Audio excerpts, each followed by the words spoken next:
Cool. And we're live. So in the last episode, we were reflecting on this idea of how, in the context of taking LSD, you think a lot about the origin of things and where things came from. And that's not something that you necessarily think about in your normal day-to-day interactions with the world. And we're both living in Manhattan right now. And the last 18 months have been the first time that I've ever lived in Manhattan. And Manhattan is a spectacular city. And it's hard to kind of wrap your head around the subtleties of why until you actually live here. But it's very rare, at least for me, that I reflect on the origin of Manhattan and where things came from.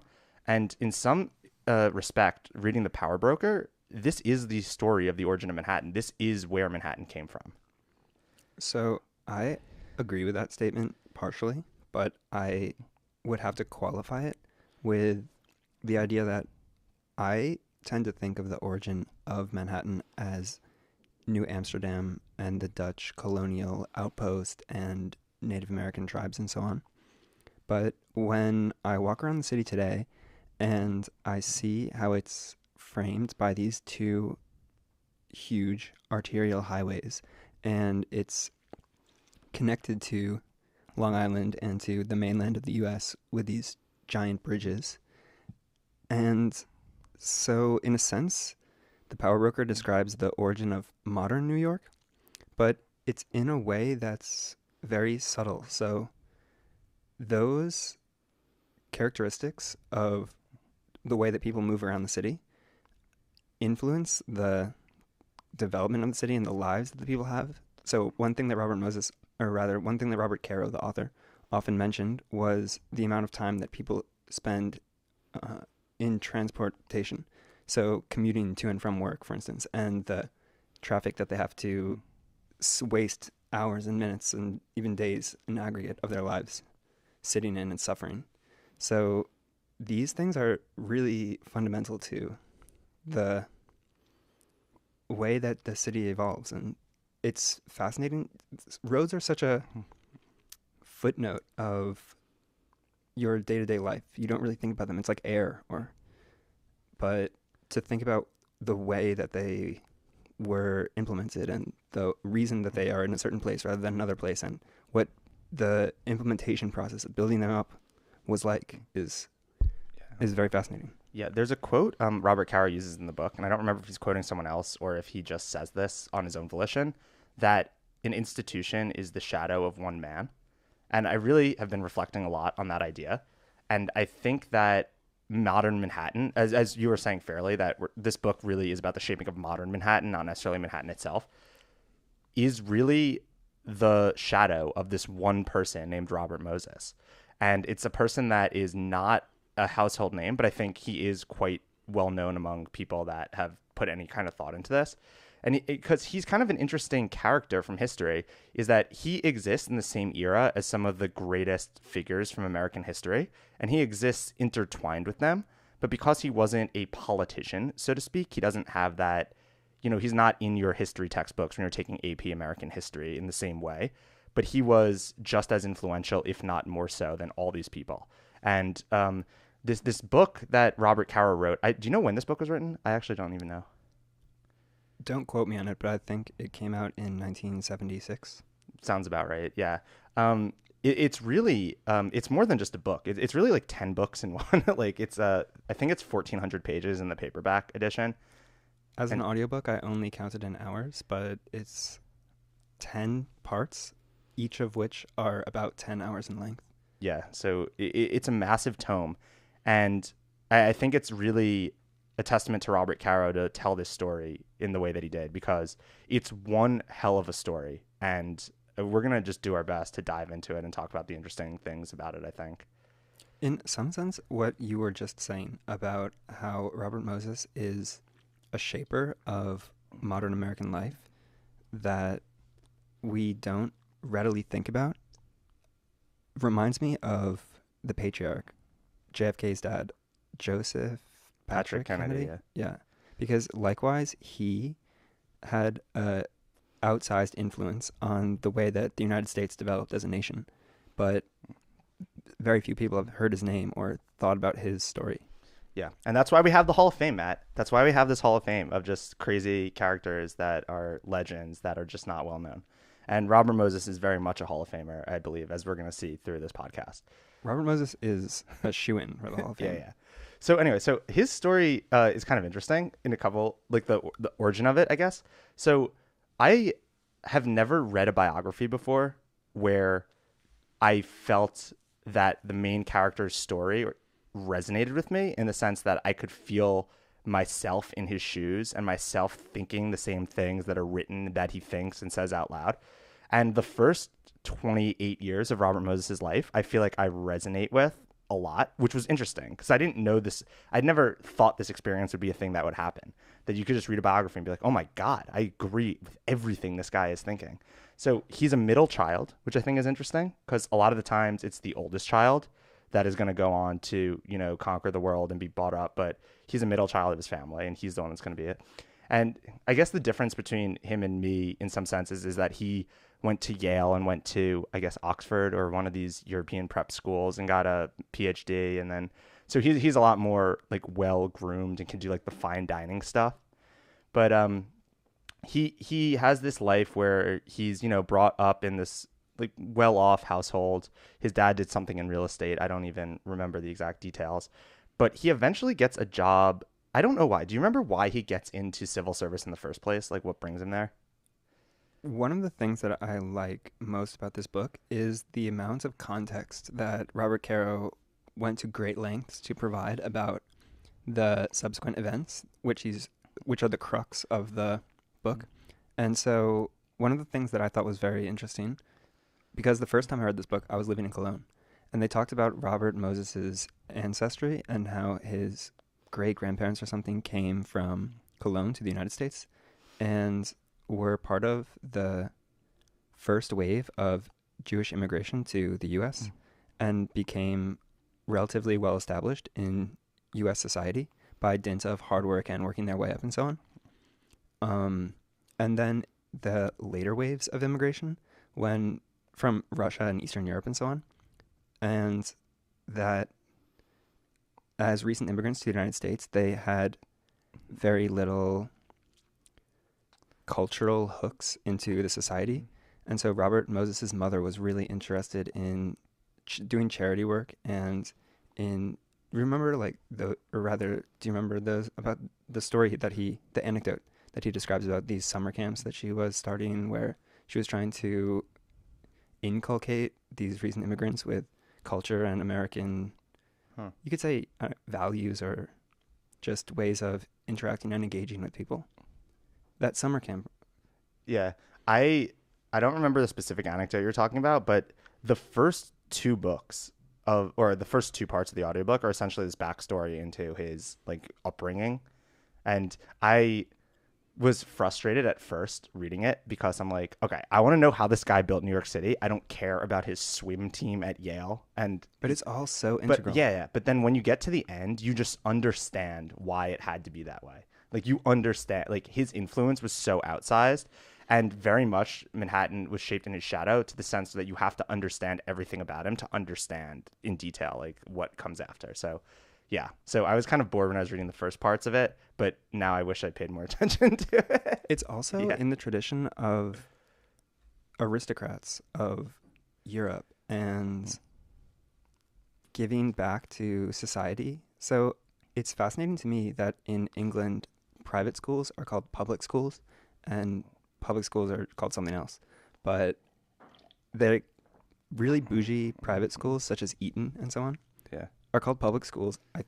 As I believe it's because the people who historically went to those schools would enter public service and join the ranks of the administrators of the empire and so on. Yeah. So I forget how, so I think it is this value in him of thinking of this is obviously what I should do with my career, but I forget how he gets the first job and I forget what the exact title is, but he's doing some sort of civil engineering for the state government of New York.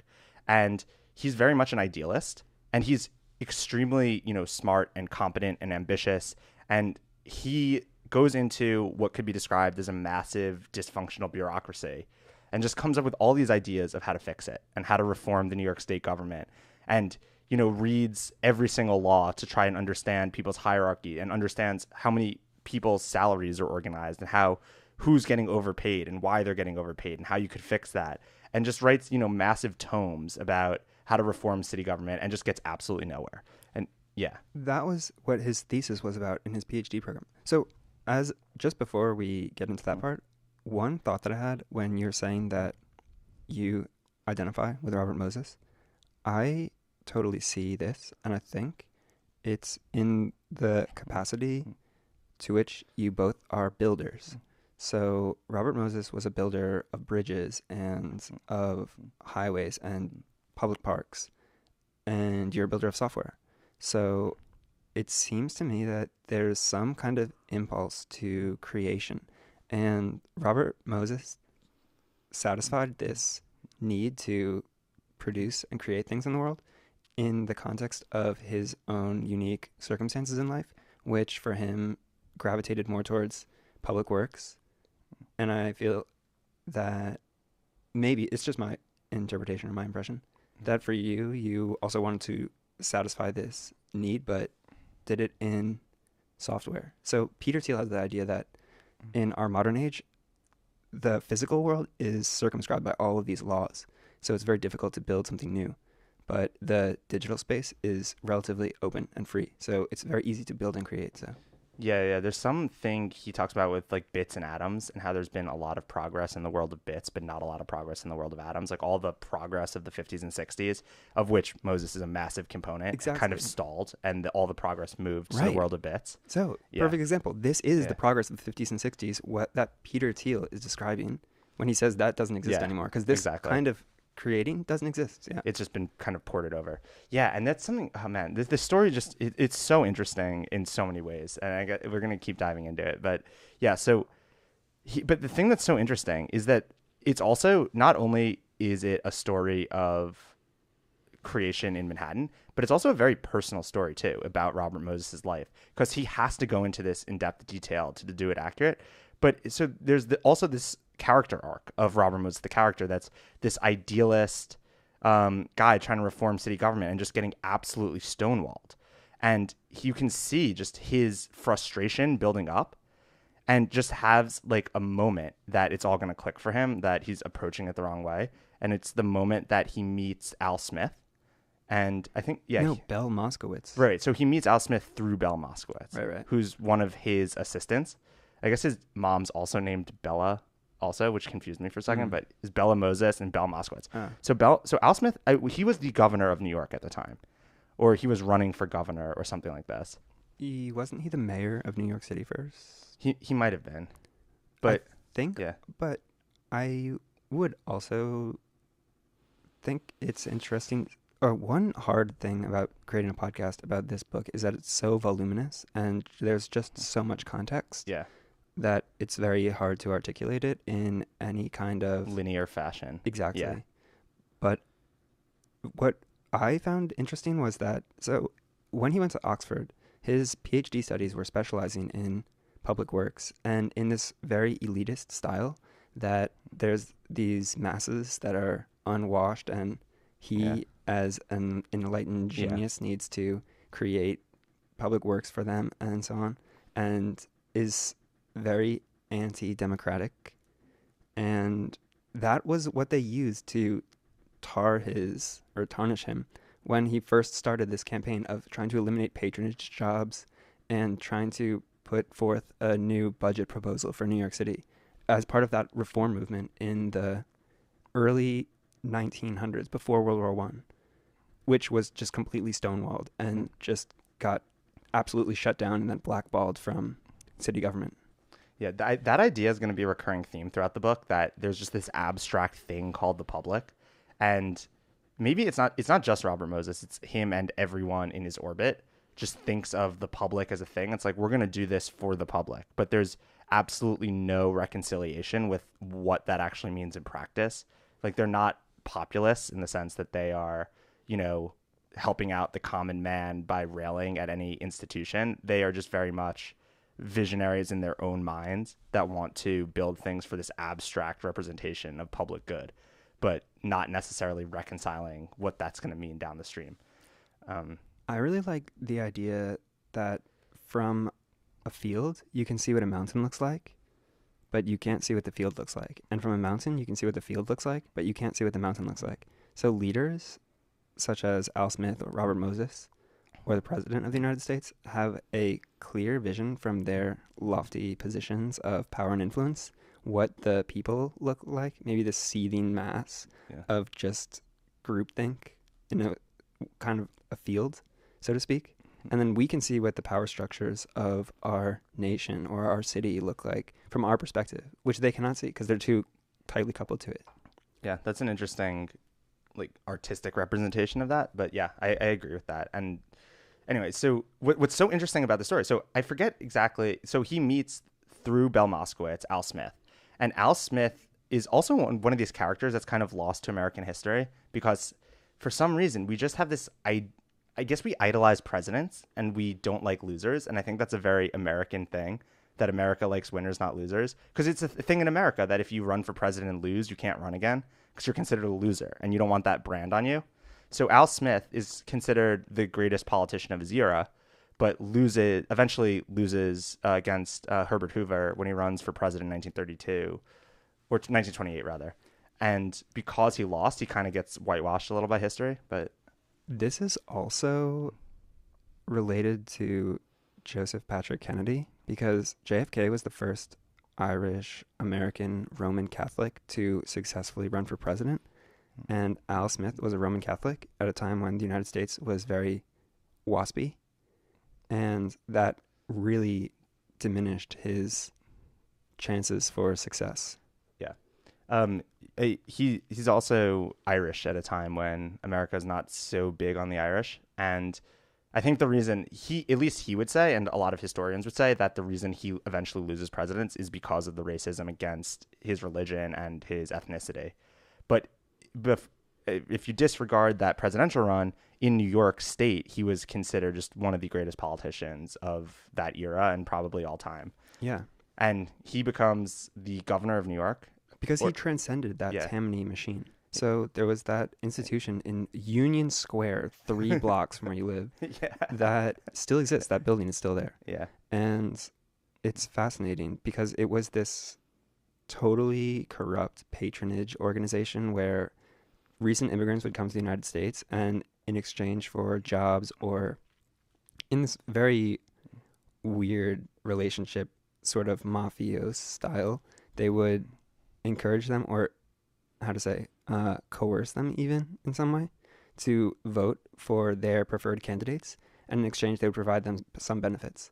And this patronage thing just made it such that all of the public servants in New York City were grossly overpaid and woefully incompetent. And there was also this sort of aristocratic reform movement that established New Yorkers wanted to put an end to this, obviously. But Al Smith was not willing. When he actually got power, he didn't just sell out his constituents for power and influence by getting his friends lucrative construction contracts and so on. Because of his upbringing. That's what Robert Caro leads you to believe, though, if you buy his argument, which is that since his father died when he was a child, that he really cared, and he grew up in poverty and had to work his way up, that he really cared about the masses and the population in New York. There's this really great scene when there's one of these robber barons who Robert Moses is confronting, trying to just exercise eminent domain over his property and create Jones Beach, and that this rich millionaire, billionaire, whatever, comes to meet with Al Smith, and he's trying to put forward his case for why this is a terrible idea, and he says something along the lines of, oh yeah, then all of these whatever stupid masses, poor people will be near my bougie private beach and golf club. And Al Smith gets really pissed off and he's like, that's me that you're talking about. And right after that, he stops helping that guy, doesn't answer any of his letters, and then helps Robert Moses like 100% to steal his property, basically, or just seize his property. It's amazing. Yeah, I remember that scene because he literally destroys his home. Yeah, He knocks it down out of revenge. Yeah, yeah, and it's so interesting because Al Smith, when he gets linked up with Al Smith, So this is one of those themes that I think is just a trope for anyone living their life that they can take out of this book too. Is they say that like luck is when preparedness meets opportunity. Oh, yeah. And that's kind of what it is. So he gets linked up through a mutual liaison with Al Smith. And Al Smith is someone that actually cares about reforming the city government and is also an extremely skilled politician and has a ton of power in the state of New York. And he meets this guy and he's like, okay, what have you got for me? And he's like, I know everything about the operations of the state of New York government because I've been trying to reform it unsuccessfully. And he's just, wow, you actually are extremely knowledgeable. You do have interesting ideas, but you're playing this game completely wrong. Yeah, it's a marriage of the quintessential practitioner, who's Al Smith, who is just really good at greasing the wheels and getting things done, and Robert Moses, who is the quintessential ivory tower theoretician, who has read all the literature and thought through all these things and has all these really great concepts. Yeah. And so when these two guys get together, they're able to take these really great ideas, such as parks for the masses and so on, and these really awesome, slick, practical maneuvers, and put them together. It's so brilliant. One of them that I really loved was, okay, so it also goes back to this Jones Beach fight, that these guys, Robert Moses broke some laws when he was seizing all the property of these robber barons to create Jones Beach, and they lodged a court case against them. And so Al Smith kept pushing the court case date back and back and back. They probably issued it in October or something. And so Robert Moses was like, come on, man, let's just go to court and take them on. He says, wait. And it's so brilliant. He waits until July or August or something when New York is just so hot. And it's like this every year. There's just some days when New York City is just the most unbearable place on the face of the earth. The heat is just rising up from the asphalt, and you can see those crazy lines when you look into the distance, and it's just so hot that it's just changing your perspective. I don't even know what's that called, when the lines are coming up from, yeah, it's so weird. Yeah. But anyway, and you can just think yourself into this situation of just sweating in your apartment, and you hear on the radio or in a newspaper that there's some guy who wants to create public beach parks and so on, and there's some people that are trying to stop them because all you want to do is go swimming and hang out with your friends at the beach or whatever. And so it's just such a brilliant tactical move to not let that trial come to pass until the summertime. Like, brilliant. Yeah. Yeah, Al Smith does seem brilliant. And you can tell in the way that his followers adore him. That's always the way you can tell brilliance, is when all the minions speak highly of you. But it's so interesting because I guess they paint Robert Moses as this guy that would walk down the streets of New York City as a 20-something and just have incredible vision of what he thought each component should be. It's like, there should be parks here. There should be a highway here. There should be this skyscraper here. And like, you can see him almost as an artistic character, like scribbling out these ideas on like everything, the little tablecloths that he's working on. And he gets linked up with Al Smith, and Al Smith is into this idea of, so Robert Moses' first thing that he wants to do is take the land on Long Island and build public parks there to be an escape from Manhattan for people that live in the city. Because at this time in the 1920s, Long Island was not very developed, or I guess this is even before the 1920s, maybe in the 1910s, that Long Island's just kind of this, outpost of Manhattan that just some rich people have estates there, but there isn't any access for the people that live in New York City. There's no reason you would go out there. Right. And he has this vision that when it's hot in the summer of New York, Long Island could be this extremely incredible retreat out of the city, out of the concrete, into nature. And he was really enamored by this vision, and he really wanted to get it done, but got stonewalled by bureaucracy. But when he links up with Al Smith, they come to this idea that public parks could become a very powerful election issue. And this is where it's so interesting, because what Robert Moses is going to eventually do throughout his career is figure out how to leverage these visions that he has and just find ways to use them to put grease wheels of politicians to help them. And like, somehow Al Smith manages to get Al Smith on board with the idea that there should be public parks on Long Island, and this should be an election issue, and that he should be the one to be in charge of it. Yeah, that's the part that I find most interesting, when he decides that he should be the one to be in charge of it, because it's so fascinating to me. They say in the book that for years and years he was on Al Smith's team, And Al Smith would always try to give him some job or some task or anything, some way to make money or whatever. And he would say no, no, no, no, until the parks commissionership came up for someone to be appointed to that. And he said, this is what I want.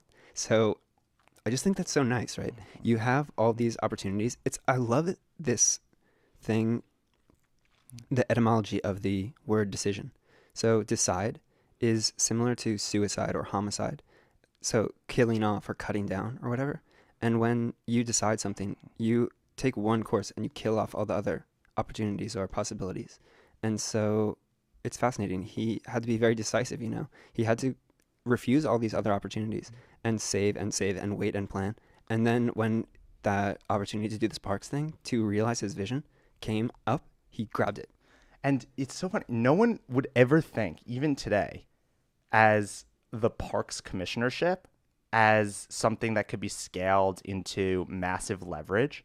But I think he saw this from the beginning, that he saw that if I can build these parks, I will have enormous power and leverage because, well, if you make one park and people like it, then it's popular and you did something popular and you can make another one.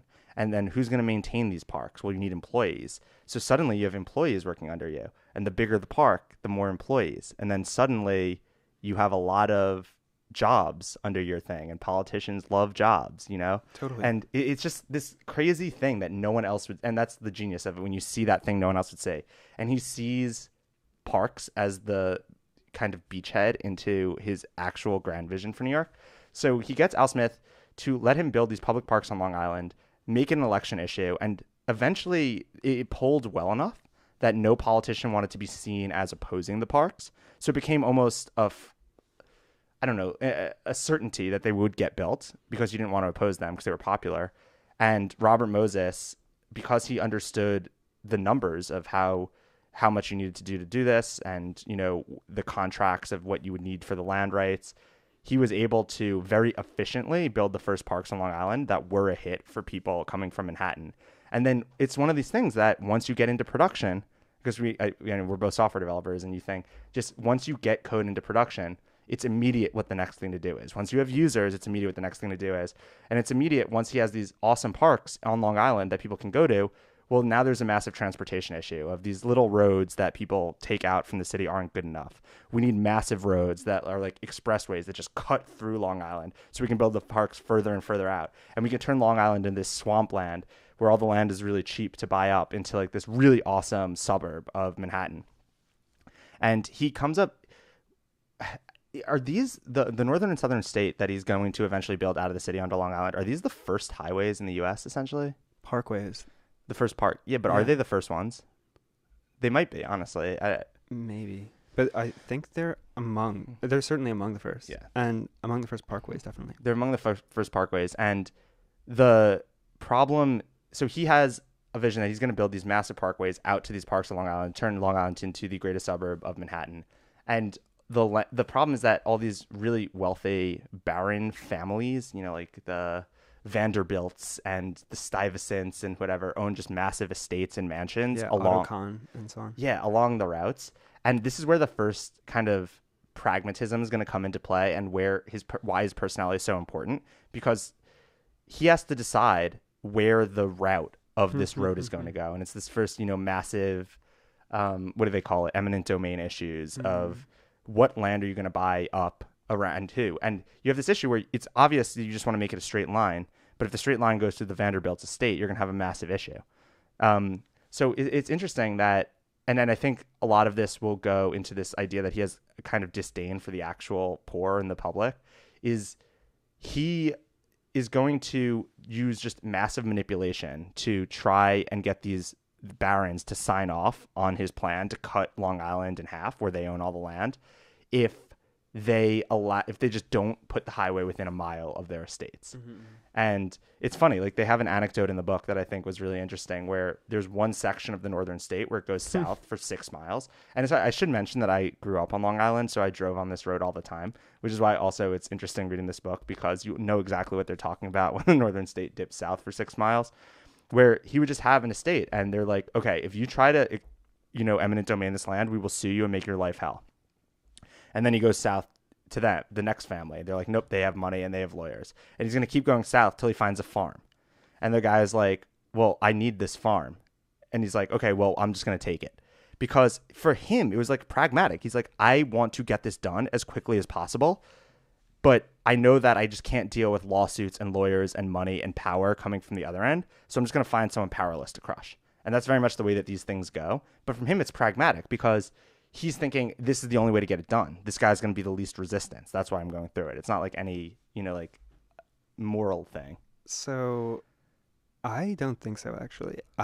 This is one of the components where it's fascinating. I read this book twice now. And the first time I read it, I was overawed by just the scale of the whole enterprise.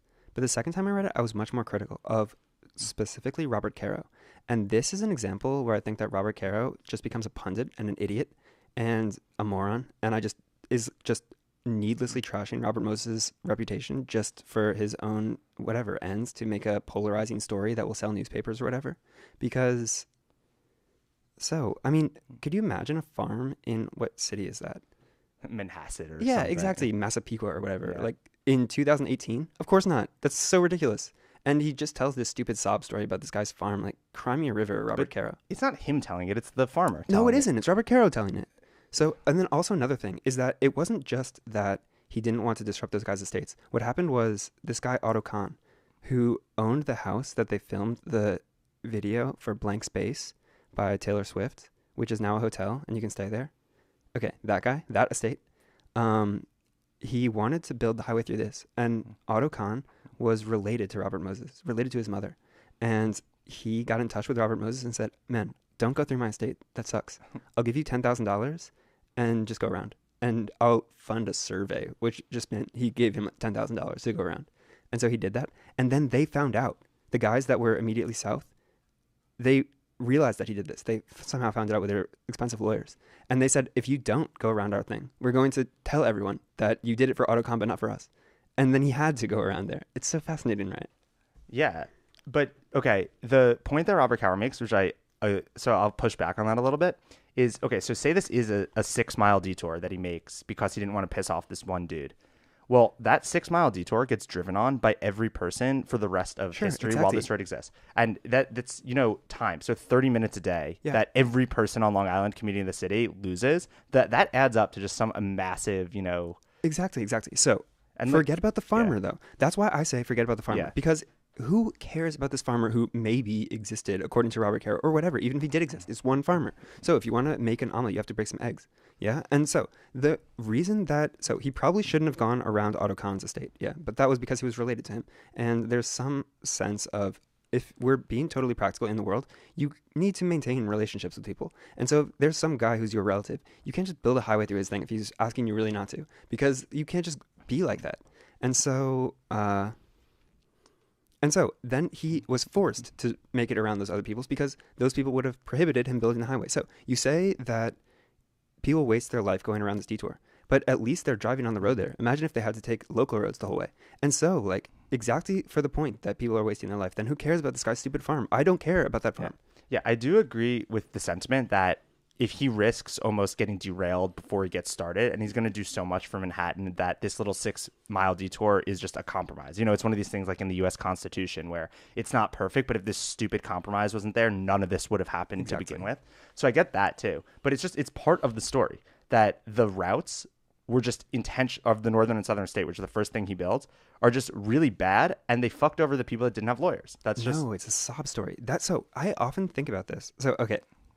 We can also, also it's the way the world works in a sense. So it's it's the kind of formal representation of power.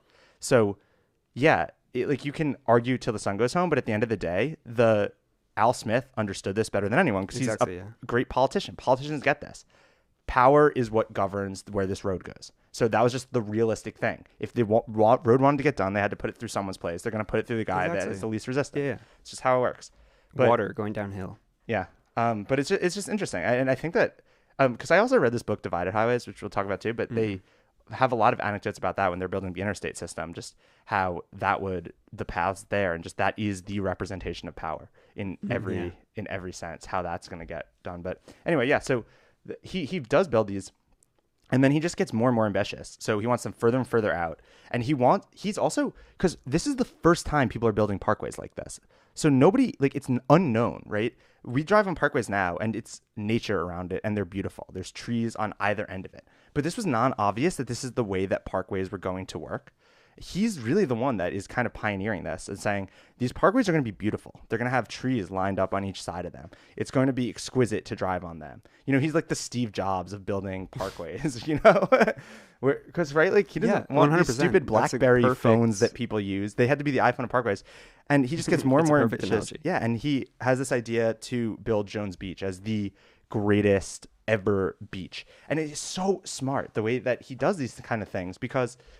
Yeah, like everyone's going to give him so much resistance for he's trying to make a public beach that's, you can commute straight from the city. You can just get funneled there without encountering a single traffic light. And it's going to be 5 times bigger than any public beach ever created. And just people that don't have the same vision of him, they just couldn't wrap their heads around it. They're like, how much is that going to cost, Robert? It's going to cost so much. And the logistics are just so impossible. Nothing like this has ever been done. There's no precedent and whatever. And he just understands that when people see it, it won't matter. And like, that's what's going to end up happening is he's going to create this beach. That's the, at the time, there's nothing like it. It's bigger than anything. It's nicer than anything.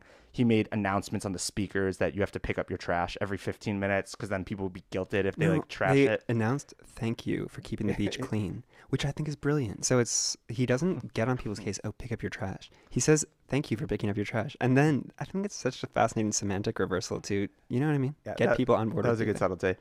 And so when they opened Jones Beach, it's so nice that all the haters that were like, how much is this going to cost? They just sound like such clowns. So he's like doing this jujitsu where he lets people critique him and then they open something spectacular. And it's like, remember this guy that was worried about how much it was going to cost? Like what a clown this guy looks like, you know? Totally. So he's just pulling the levers of getting this reputation as this guy that's creating immaculate things. But also, so the Jones Beach story is interesting because I also have been to Jones Beach many times and never thought of it as anything special. It's just a beach on Long Island, and you never think of the bridges and things like this. But he was so a visionary in some sense and just a complete, I don't know. It's one of those things that you can decide if it's good or bad, but it's just kind of out there. It's probably will be looked at as a bad thing, where he wanted the people commuting from Manhattan to go to this beach, but he only wanted rich people to go to this beach. Not rich people. He wanted middle class people to go there. But people that would travel by automobile and not by public rail or by bus. Okay, fine. But it wasn't just rich people. He's a man of the people, So he's not a man of the people because he's, I would say, upper class or however. But he's a man for the people. So he built this beach for, you know what I mean, the middle class somehow. Right, but he also, he very intentionally, for the workers. A normal bus is 12 feet high. Sure. And he built all the overpasses so that they were 11 feet high, so that buses couldn't go under the overpasses. And he built them at every single way station because he knew at some point people would want to bus people to Jones Beach, and he just didn't want that. Or no, it's not just that. Think about it. It's on the parkways, yeah? And you don't want to have giant 18-wheelers going down the parkway. That would be terrible. So it's not just buses to keep people out. This is another reason why Robert Caro just turns into this, to me, odious, disgusting, ideologue who's just bashing this guy for no reason. And so I often think about this. So when you want to make your case in front of an audience and really polarize people and get them interested in what you're saying, if you equivocate and try to put things in a reasonable light and say, okay, well, this is true, but this is also partly true, and so on, you can't make subtle points to an audience because they're just one of the seething mass of humanity. You have to just take one position. And I did this actually when I made this presentation at NYU for my former professor's class. I just took super hard this one position and just nailed on it like over and over and over. And so the students got really into it because some of them vehemently disagreed and some of them were super on board. But it evoked their passion. And so I think he's doing the same thing in this book. So he says, oh, Robert Moses is so bad, blah, blah, blah. Because if he says Robert Moses is just a human like everybody else, he has some good characteristics and some bad probably. And these are some ways, blah, blah, blah. But he always tries to pick out the negative things because probably negative things are what polarize people more, like the news, and sell more books or whatever. So, okay. So to push back on that again, there is so modern Manhattan is flawed right now for people that live there in many ways because of this because of the very strict ideas and positions that Moses took. So like the Long Island Railroad sucks, is atrocious. Yeah. It's an embarrassment to the idea of public transportation. Yeah. And a lot of that's because Robert Moses idealized cars to some extent. He had a fetish for automobiles and ways to traffic people via automobile specifically. And I think buses kind of messed with that vision. Trains certainly messed with that vision. And you have like, I don't know, like to me, like putting the overpasses low is stupid because But do you want 18-wheelers on the... maybe, I don't know. You know what I mean? On that oceanfront parkway or whatever? Oh, on the Oceanfront Parkway? Yeah, exactly. I can't even recall ever driving on it, so I don't know. But I mean, like on Route 1 in California, I'm sure you can have 18-wheelers. Okay, And but that's I don't want beautiful. those on the parkway. If you're trying to have a nice, serene drive on a parkway, and I also never thought about how beautiful parkways were until I read this book.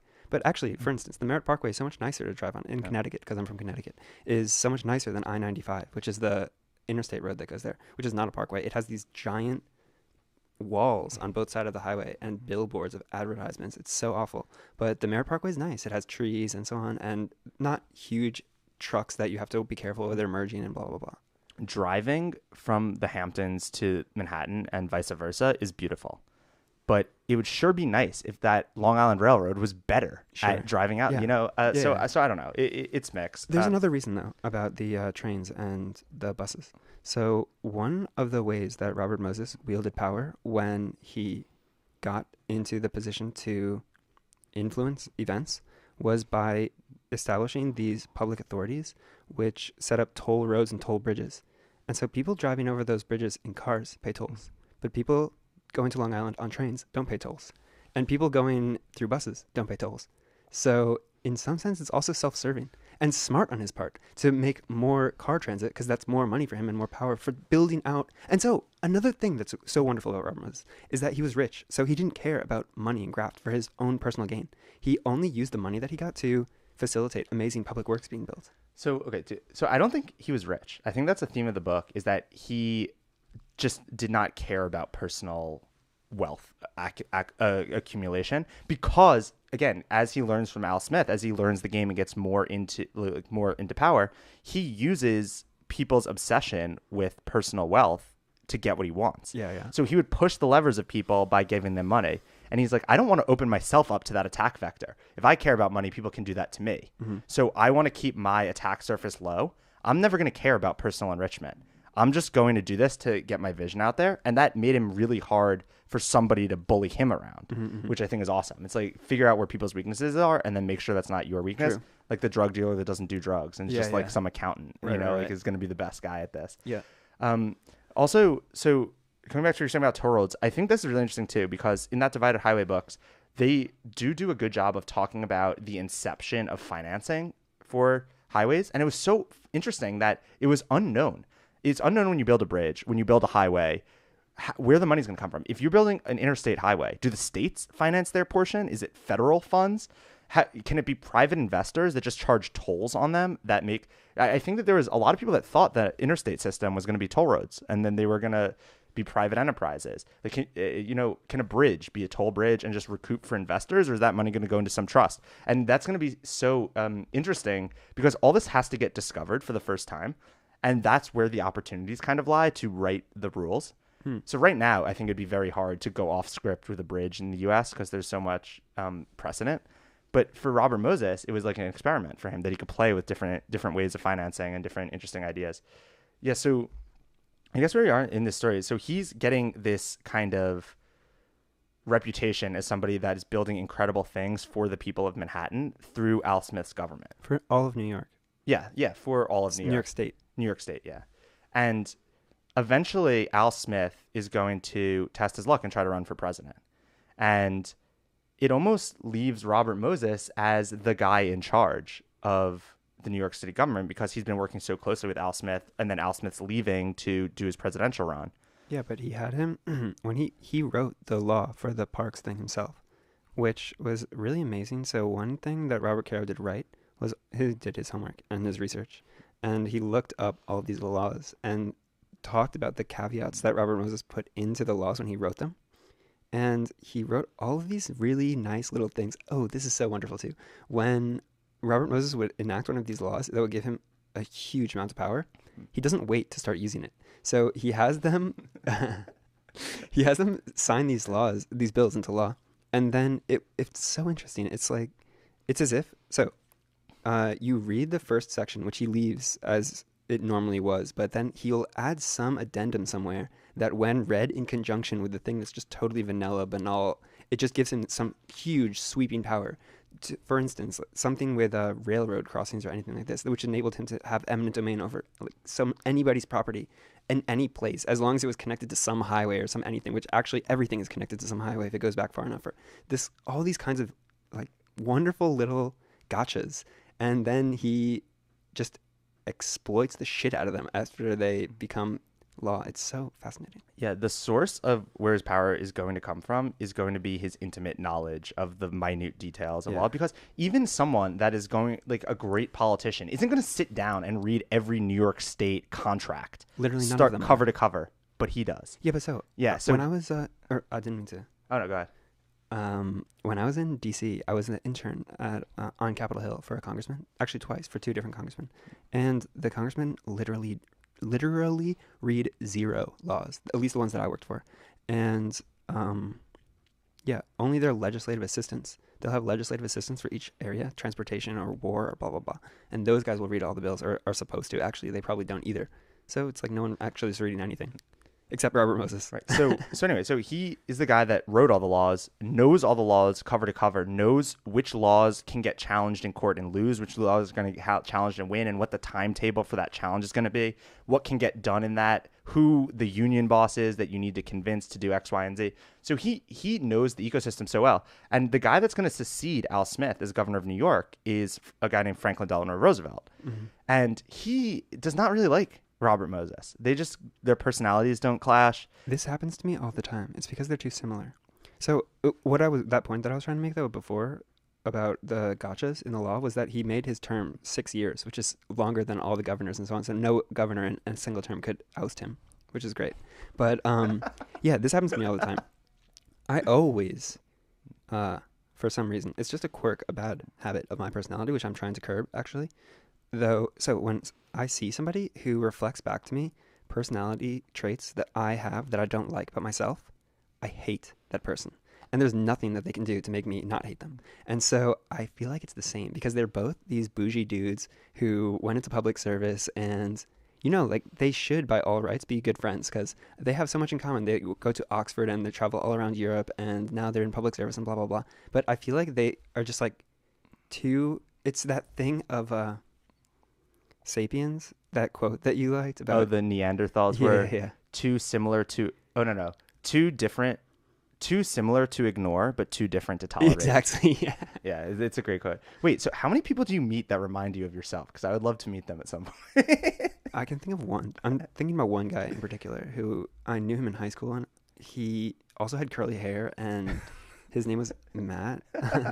Yeah, in case you don't get this from the podcast, Matt is a character, so it is not. I don't meet very many people that remind you of you. But and I just hated that guy so much. I do hate that too. I know exactly what you mean, and I tend to dislike. And it's so funny. It's because you just don't like people, and there's no reason, but you just know that you don't like exactly. That. So I think FDR had one of these things. Yeah, I think. But think about FDR is this politician that comes in. He's the man of the people. He's gonna do great things for New York. He's not a man of the people either. He's meant for the people. Right, man for the people. Gets elected, and then it's like, okay, you haven't served a day in the city government of New York State. So you come in here and you don't like this Robert Moses guy, but guess what? He knows every single person in government. He wrote all the laws. These guys that you need, he's on a first name basis with. So you know how to do absolutely nothing. So even if you don't like him, what are you going to do? You need him, Exactly. And it's that really interesting dynamic that Robert Moses is eventually going to build such power for himself because he doesn't need to get elected. He's going to outlast presidents and governors and mayors. And he's just always the guy that's going to know more than them because politicians get cycled and rotated and think in 4-year cycles. And he's thinking in grand visions and, Yeah, but also the thing about 4-year cycles is that it's very difficult. So it's fascinating to me when the Chinese government goes to Africa, and they want to demonstrate that they're not just Western colonizers, and they're there to help. They build a giant thing, a giant stadium, or a giant edifice. And it's funny because they build the same one in every country, or very similar looking blueprints. But the thing is that voters and this seething mass of the populace, of which we are a part, and so we citizens are impressed by new bridges and new buildings and new public works. And so how to get those done in a 4-year cycle is very, very, very difficult. And so it takes somebody like Robert Moses who has the plans to build this thing and the know how to build this thing and has already started these projects and can see them through to completion if you let him. But if you don't let him, then in your 4-year governorship, nothing is going to get done that you can come to the ribbon ceremony and slice the thing with the scissors and make a great presentation and give a speech, and everyone would be like, wow, you built that great thing. We have to read that book that's called China's Second Continent. I read it. Oh, yeah. I really want to read that about how China's influence in Africa. It seems so interesting. But anyway, so it's interesting that FDR, like one of the first things he's going to do is he's going to ask Robert Moses about some bill that he wants to pass. And Moses will be like, no, just ignore that. Just do X. It'll get challenged in court, but this section will mean that it's, upheld and you won't get the reversal. And then you can build this thing. And FDR is like, huh. And then he does it. And then it works exactly what he said. He gets challenged in court, but this section saves it, and it's reversed. And then all of a sudden he's consulting with him. He's like, I need to just consult with Robert Moses about everything because I'm not going to get anything done as a governor. And like, this guy helps me get stuff done. And that's where his leverage is going to come from. Even though he doesn't like him, he can help him enact his vision. And that's where, real power comes from, is when you can help someone achieve what they want to achieve, especially someone that's a politician that's going to need to get elected and need people to like him. And also FDR, I think at this time already knows he's going to run for president. So he thinks that he doesn't want to cause a fight with someone that's so popular in New York and cause all that drama before he runs for president, because you just don't want that. You want to be like a governor that's well-liked and well-respected and et cetera. And it's also interesting that Al Smith was a Democrat and FDR was also a Democrat. They also helped him to get elected. Al Smith endorsed him and so on, and they were of the same party. Al Smith and FDR? Yeah. Yeah, they were both Democrats, but I think that Al Smith, like, basically when he ran for president, handpicked FDR to become the governor of New York. Yeah. But he didn't see FDR kind of casting him aside and taking his thunder, which is what ends up happening. Snubbed him. Yeah, FDR then is like, I'm actually the dope governor of New York. And Al Smith's like, what about me? And he's like, well, we don't need you. I'm just going to get the Democratic nomination. So I guess he runs against Al Smith for the 1932 Democratic. And it's very obvious because America has just entered into the worst depression of all time, and Herbert Hoover is just extremely disliked, that whoever wins the Democratic nomination is going to become the next president. So Al Smith and FDR run together. Robert Moses refuses to support FDR, which is hilarious because FDR is the governor and could fire him. He works for FDR. But he can't. And he's fire just, him. yeah, but he can't. So he's like, I'm not going to support you. I'm supporting Al Smith because he's the one that I respect. And he just still can't even take that snub. But he's like, whatever, I'm going to fire you once I become president. Like, just, you'll see. And, this ties back into that Joseph Patrick Kennedy book because we already covered that 1932 Democratic Convention, which is so interesting, where William Randolph Hearst intervenes to give FDR the deciding votes. Everyone turns to FDR and John Garner as his vice president. Oh, yeah, and he makes Joseph Patrick Kennedy the ambassador to England, right? Yeah, exactly. Or the head of the SEC first afterwards. Yeah. But then Robert Moses is like the only person that stays with Al Smith as he loses the convention. He stays loyal to him, which I think is awesome. Yeah. It's so fascinating to me that the more you read and the more you put together your tapestry on how the world works, compile your worldview in your mind, the more connections, the tighter this web gets into a denser picture of. Yeah. The 1932 Democratic Convention was lit AF, and so many stories that are from that era just have, into it. It's also less people in the world at that time, so I feel like more people interconnected at big events. Yeah.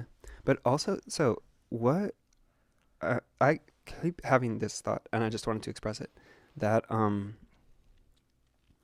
the beginning of his young adulthood at Yale, this is why I think that part is interesting, because in a similar way to the Parks Commissionership, he sees power where other people don't and can see opportunity where people see nothing before. And he recognized this in Parks, but he also at Yale recognized this in the minor sports association. So he was a swimmer, and at that time in Yale, football was the only thing that people cared about, or football and hockey or something. And he single-handedly organized swimming, tennis, track, and all the other sports that no one cared about. And they had no opportunity to get good funding into one unit so that they would all get the money together and then share it.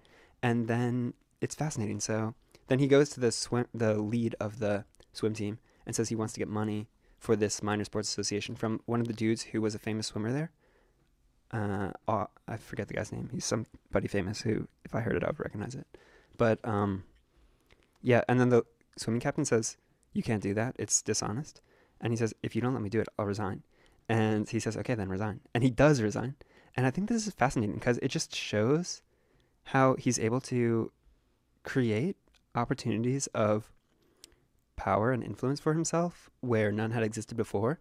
And then it's sort of his into the young idealistic conception that he had of, if it can't be perfect, then I don't want it at all, which is what screwed him in his first attempt to enter government service. But then also that threat that he persistently uses, it's a leitmotif throughout the book that every time somebody challenges him later when he has power, he threatens to resign. If you don't want this, then I'll just resign. And then no, don't resign, until it comes to bite him when he actually, someone accepts it. Nelson Rockefeller. Yeah. Way down the road, yeah. So, and it also reminded me of a story about myself. So when I was in high school, I used to have parties sometime at my house. And this one party that I had, this dude very irresponsibly left and got in a horrible drunk driving accident and totaled a brand new BMW. And it was a kind of black mark on me in the school. Everyone knew, teachers and so on, that someone had wrecked their car at a party at my house. And I said, oh, this is a really bad situation. How can I get out of it? And I was thinking, and I said, okay. And I founded the, District Association of Students Against Drunk Driving at my school. And so it was so tongue-in-cheek. The whole thing was like a big ironic joke. And everyone knew that I was drinking and so on, and that I wasn't really this huge ideologue who was really into anti-drunk driving or whatever. Although, of course, drunk driving is bad. And then I was you were virtue signaling. Yeah, but it was hilarious because I was giving talks to our entire, at school assemblies. I would give presentations and stuff, and all the teachers were like, wow, Matthew English is such a great guy, doing this, Students Against Drunk Driving. And yeah, man, virtue signaling is great if you use it correctly. This also reminds me of a tangent that I want to go on because I was thinking about reading the Highway book. It's not related to anything, and I'll bring it back quickly because I could rant about this for hours. But I find it so interesting how the drinking age is implemented through highway legislation, like highway funding legislation, because slowly but surely is a theme as these books build up into the 50s and 60s and 70s that highways become more and more fatty or pork. What's the term? Pork barrel, whatever. Yeah. So they just get more and more influence for things. And eventually states are getting funding from the federal government to implement highway systems, to construct highway systems through them. But then the federal government can threaten to revoke that if they don't enact some federal policy. And when the drinking age thing is super interesting to me because it's the 10th Amendment of the Constitution says very, very strictly that if there's not some power granted by the federal government to an individual state, that it's in that state's jurisdiction to decide it. Great amendment. I love this. This is the way that it should be. So when the whole temperance movement happened in World War I, where there's a religious revival, and then also World War I, people were very against alcohol manufacturing because they thought that people that were, harvesting grain to make liquor, even though they were against it for religious reasons, that they were not helping the war effort. All this harvesting should go to war appropriations. And it got really popular, and they're like, all right, fine, we'll make drinking illegal. But then it's wait, stupid 10th Amendment. So the only way we can do this is with a constitutional amendment. So they made the 18th Amendment. And then they revoked it, right? Yeah, they made the 18th Amendment to ban alcohol. But it was so interesting that the reason I think that alcohol, the 21st Amendment eventually happened, because then, everyone kept drinking alcohol, and it was just a complete black mark against the U.S. government that, hey, how you amended your Constitution and nobody listens to it? That's a problem.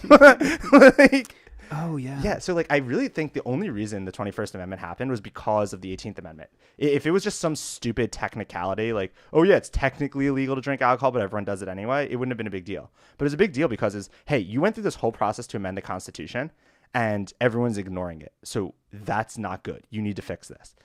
So they made the 21st Amendment, which said, okay, we fucked up. We tried to override the 10th Amendment. We shouldn't do that. And now every state can decide. And also the federal government is banned from making alcohol legislation in the future. Like, we're not going to regulate drinking ages or things like this. And it's great. Okay, good. Back to the states. Every state had their drinking age, whatever. But then, when the 26th Amendment, when Vietnam happens, and they're like, hey, why can you go to war when you're 18 but not drink alcohol? That's stupid. So every state lowered their drinking age to 18 because it's like, yeah, if you can go to war, obviously that's an adult age. You should be able to drink 18. And then this whole thing in the 80s happens where this girl named Candy Littner, I want to say was her name. And she has like a 6-year-old daughter that's hit by like a drunk driver and gets killed. And this guy had been like arrested like 4 times for drinking and driving, and like nothing happened. And they created this like mad Mothers Against Drunk Driving, which became like the single greatest public activist organization of all time. And Reagan is doing this whole like weird Reagan conservatism thing where he's like, okay, I need to answer this moral outrage of drinking and driving. So let's fix a lot of drinking and driving problems, of which there were many real ones.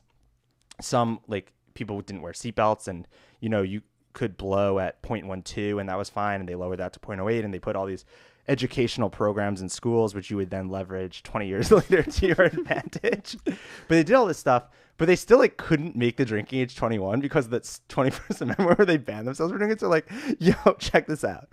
Let's just take this pork from highway funding and like use that as a lever to threaten states with. Robert Moses style. They did it. They took a page out of Robert Moses' it was playbook. Robert Reagan. But it's so unconstitutional legal. And my favorite thing ever is that the state of South Dakota sues the federal government. And this is why South Dakota is awesome. So this is one of my theories about the U.S. is that South Dakota is secret because they have like Mount Rushmore and the Black Hills. And they sue the federal government over them trying to bully them with highway legislation. South Dakota Jones. Oh my God.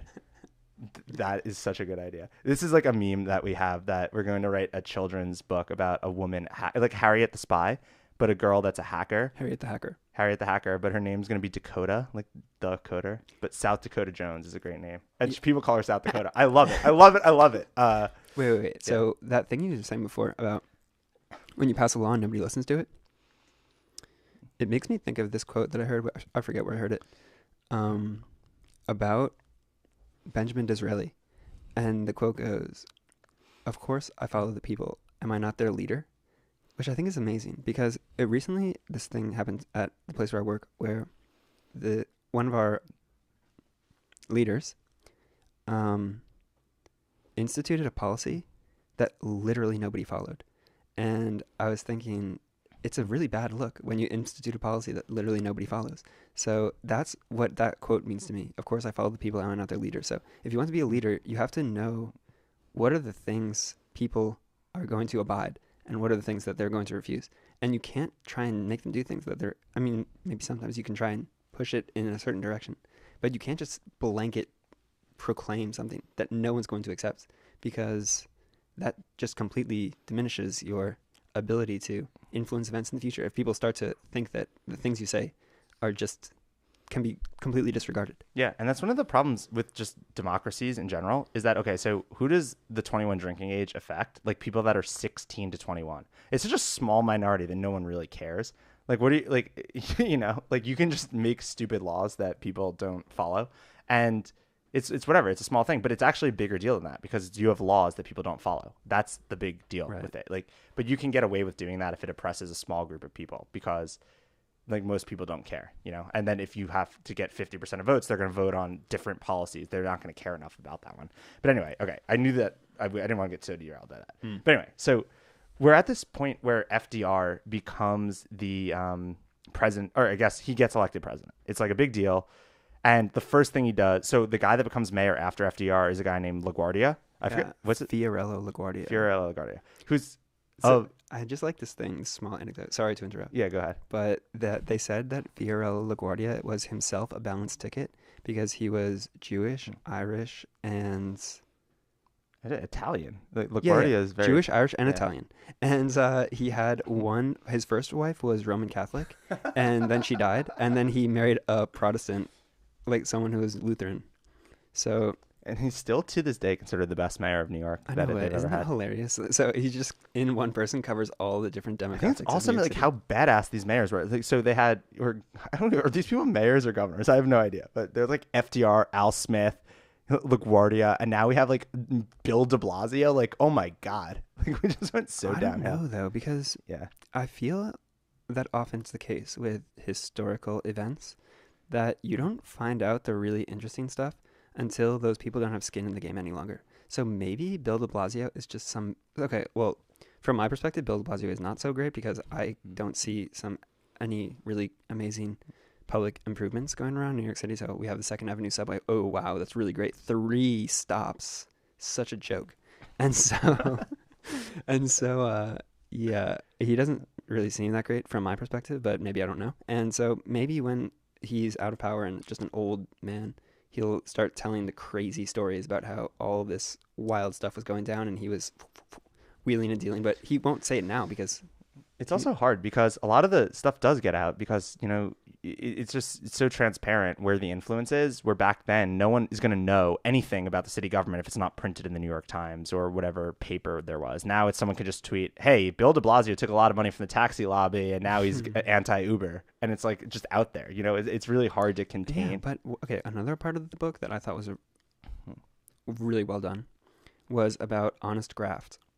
And so they're talking about how in the past, then they would just give out patronage jobs or they would just make a handoff of money to a politician, and how this was just literally the dumbest thing you could ever do, and how it evolves in the lifetime of Robert Moses from this kind of way of the Tammany Hall style in the 20th century to the later style of the 21st century, or no, the 20th century, the later 20th century, when they started doing it by fees to lawyers. So, okay, you hire a particular law firm of which somebody has some stake or blah, blah, blah. And then this law firm is consulting on some contract and they get a fee and then blah, blah, blah. And just describing how graft works today, it's fascinating because we go around thinking that this age of, you watch a movie such as Gangs of New York or anything, that's even more historic, but thinking about this graft and corruption in cities.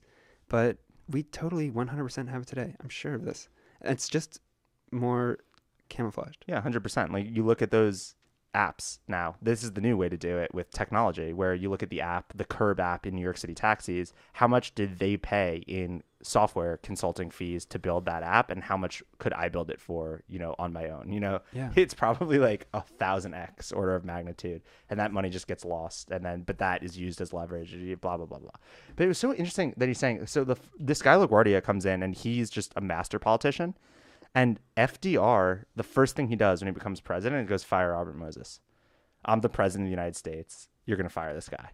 Or the first thing that Robert Moses does, though, is get LaGuardia to appoint him the head of, he creates a new position for him, the head of parks of all of New York City and the head of parks of all of New York State.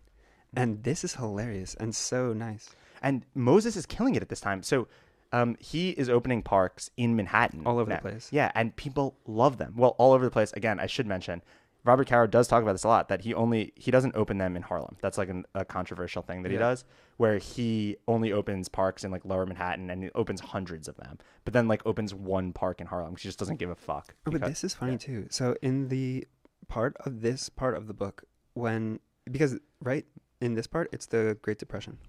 And there's no money for parks. Yeah. And so he has to go through all these unorthodox ways of acquiring land. And so there's this one park in Manhattan that I always thought was so bizarre. It's in sort of near Soho. It's just really long, you know? And it's in this book, the story, that it was a row of tenements. And the guy who owned it, I think, had a lot of back taxes to the government. And he just foreclosed on it, knocked it all down, and made a really long and slender park. It's hilarious. Yeah, it was interesting because LaGuardia, he's building parks in everything you find. This is where the vision comes in. Like he'll literally, they portray him, or Robert Caro portrays Robert Moses as this guy that would just drive around New York City, just analyzing it like a scout, and then be like, what's that right there? Those tennis courts. What are they? And like he'd go in, and it's like owned by some church, and he'd go to the church. Can I see the guy that owns this church? What are those tennis courts? How many people use them? He's like, people don't really use them. He's like, I'll buy them from you right now. He's like, all right. And then it turns into a park. He's like, boom, open this little park. Because he knows that this LaGuardia guy, mayor of New York City, they're going to have a ribbon cutting ceremony when they open that park. And he's going to be there getting the photo op, slicing the scissors, and he really likes it. And then when FDR gives him the order, he's like, LaGuardia, fire Robert Moses. He's going to be a little hesitant. Yeah, but also, I love Robert Caro's writing sometimes is amazing. So one instance of its amazingness is when he's describing Jones Beach for the first time, and he's talking about the Moorish arches on the bathhouse there, and this giant, what is it called? That clock tower, which is modeled on some clock tower in Venice, and it's so just awesome and flowery, the language, but it's really descriptive and amazing. There was a quote that you tweeted that was from the book. And this is also because you mentioned this on a previous podcast, and I 100% agree that a great book will just have a lot of quotable lines from it. Oh, yeah. I think that's a good tell for a really great Pantheon book.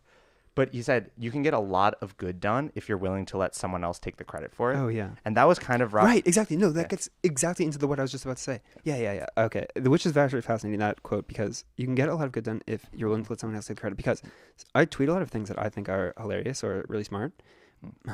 So modest. But seldom they get engagement.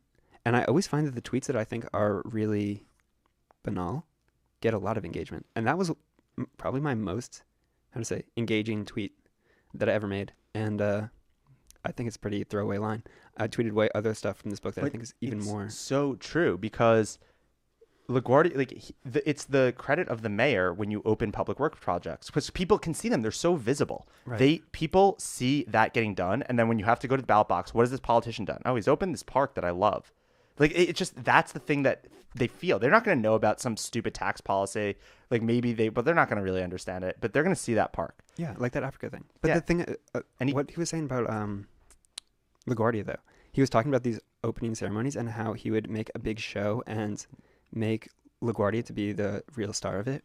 And he was talking about one park in particular that he opened in some Italian neighborhood, I think in Brooklyn.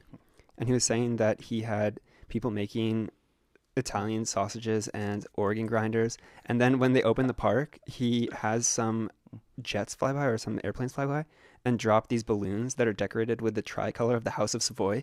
And I just really liked that phrase and that image that he created, and just the way that he put it, instead of the Italian flag, the tricolor of the House of Savoy. I was just like, you can see LaGuardia getting those balloons pudgy LaGuardia, with everyone cheering. He's like, I can't fire this guy.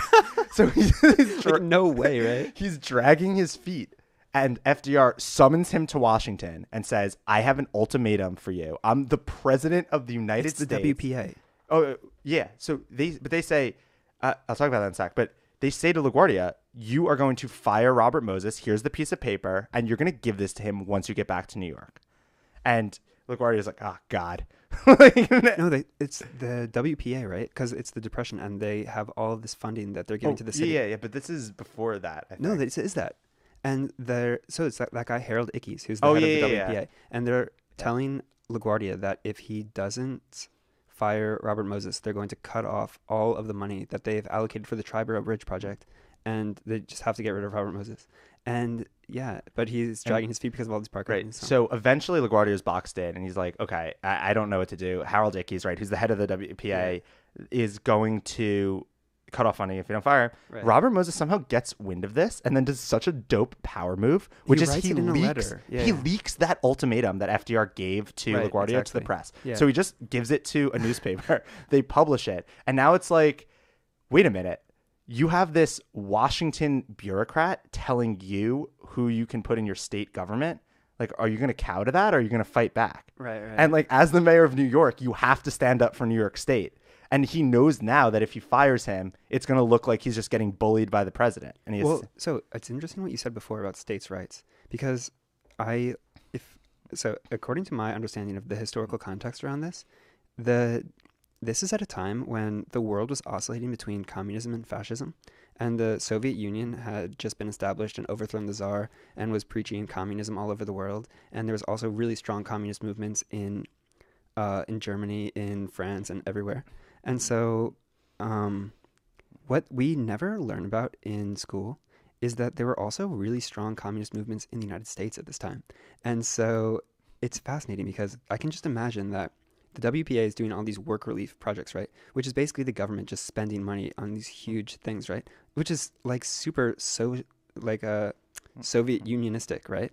And so it's this creeping socialism, right? And people are afraid of it. And people are like, no, we don't want this America to turn into the like socialist Republic of the United States of America or whatever. And Roosevelt is a goddamn communist. And so this guy is doing all this socialistic stuff, and then he's trying to exert more control over the states. And as you were saying, states' rights in America is an important thing, right? And so like in this context, he's like, okay, this goddamn socialistic president in the White House is trying to oust a loyal public servant who built all these parks and did all these great things for the people of New York, and it's just a capricious and totally bullshit thing, and we have to stand up to this kind of bullshit. And people are like, yeah, fuck yeah. And so it's just hilarious. Like, yeah, and LaGuardia doesn't fire him. It's amazing. Because it's so amazing. And the thing with Al Smith, though, this is also one of the Al Smith maneuvers, which was just a masterstroke, where it's like Al Smith, Robert Moses is asking him all the time, oh, dude, like, I really need your endorsement for this to fight against the president of the United States is trying to oust me from my job, and I'm trying to keep it. And Al Smith's like, wait. And then there's this...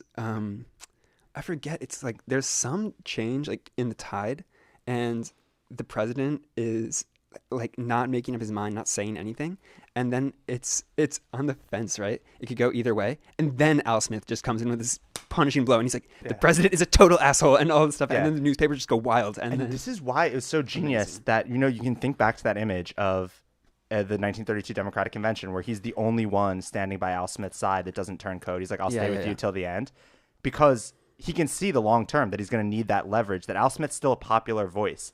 He wants that popular voice. He can see how it's going to go. And that's also, again, like seeing opportunity where others don't. To him, the Great Depression was the biggest opportunity of all time. Oh, yeah, the WPA and so. So first off, a lot of people don't have money. This is a great time to buy up land. He's the guy thinking, okay, this opportunity is never going to come again. This is my chance, because he has all these grand visions. Okay, so he's built some parks, and he's built some expressways out to Long Island, and he's built a dope beach. Great. But he has like these visions of the highways, the West Side Highway, and then the FDR Drive, which is going to be that, you know, highway on the East Side, and then bridges to connect the Bronx and Manhattan and Long Island and different places. He wants to build all this stuff. And damming the waters of the goddamn St. Lawrence River and Niagara Falls to power the whole thing. It's just amazing. He's not about parks. He has this bigger vision, and he sees the Great Depression as a fucking opportunity. And he's so competent and obsessive about his work that he, what do they say? They tell this anecdote that I think is just one of the most amazing things. So he was building a reputation as someone that could leverage other people's careers forward. And I think if you're a civil servant, like civil engineer, it's like a dead end job almost. Like you get hired as a civil engineer and you work for the state and you build stuff, but you're not going to get rich. There's no, way to maneuver that. But he gave civil engineers a way to maneuver it. It's like if you become one of his guys, help get his projects done, he'll relay you up the chain. So he's like helping a lot of people out, and it was attractive to go work for him.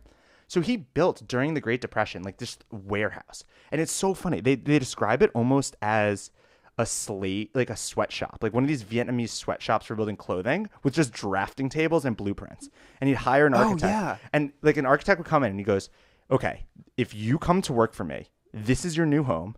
You are going to stay here until 10 o'clock. And if you leave before 10 o'clock, don't come back." In the Great Depression. And these guys like don't have jobs or anything. Yeah. And it's like they come in and they get worked to the bone building plans for New York City. But what's going to happen when they start this WPA? So all these New Deal programs that FDR starts, the WPA and the CCC, one of these guys that is on the board for allocating the funds, the federal funds to specific projects. He like works for the military or something. I forget his name. Maybe Ickes was the guy from the military. I don't remember. But they invite every state government representative down to New York. So LaGuardia comes down to New York, and they're like, "Okay, guys, we have X amount of dollars to spend on public works projects to get people to work. What are your plans?" And, you'd have the guy from Cleveland, like, I don't know. We think a building here would be cool. Like, let me see the blueprints. Like, we don't have them yet.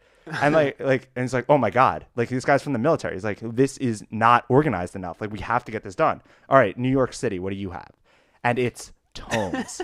This is exactly what we're going to do. These are the plans down to the spec. We've already started construction here. These are the land rights. It's just so well done that they're like, okay, you're getting the money. Like all the federal money, they could see Robert Moses' vision because he was so obsessive about getting these architects working in like sweatshops to churn everything out perfectly. Because he knew that when, the mayor goes down to Washington, D.C., he's going to be the one with the most formalized plans. He's going to get the federal money.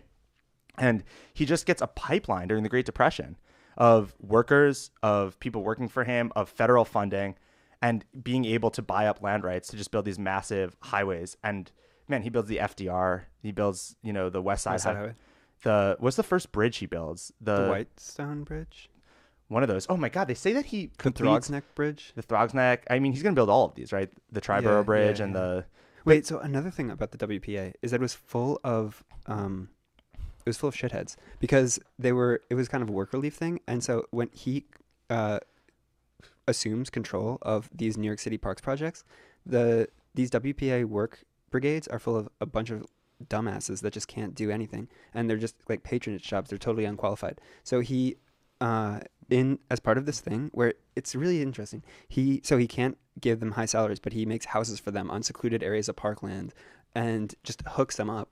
And so he gets these, what were they called, drivers or whatever, or kind of middle management type people that would oversee these construction laborer gangs or construction labor groups, and has them work really, really, really hard, like all day, like all the time doing things. And some of the dudes just can't take it, and he's like, you're fired. And it's just like ruthless about culling from the team all the people that just can't hack it, because he only wants A players on his team.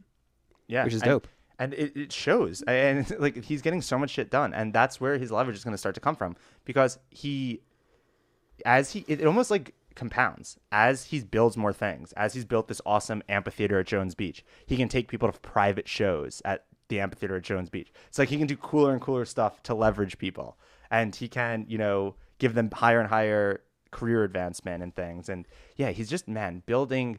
And it's so interesting, right? So he's had these ideas for 20 years, but the Great Depression was the opportunity to get the money and do it, and he did.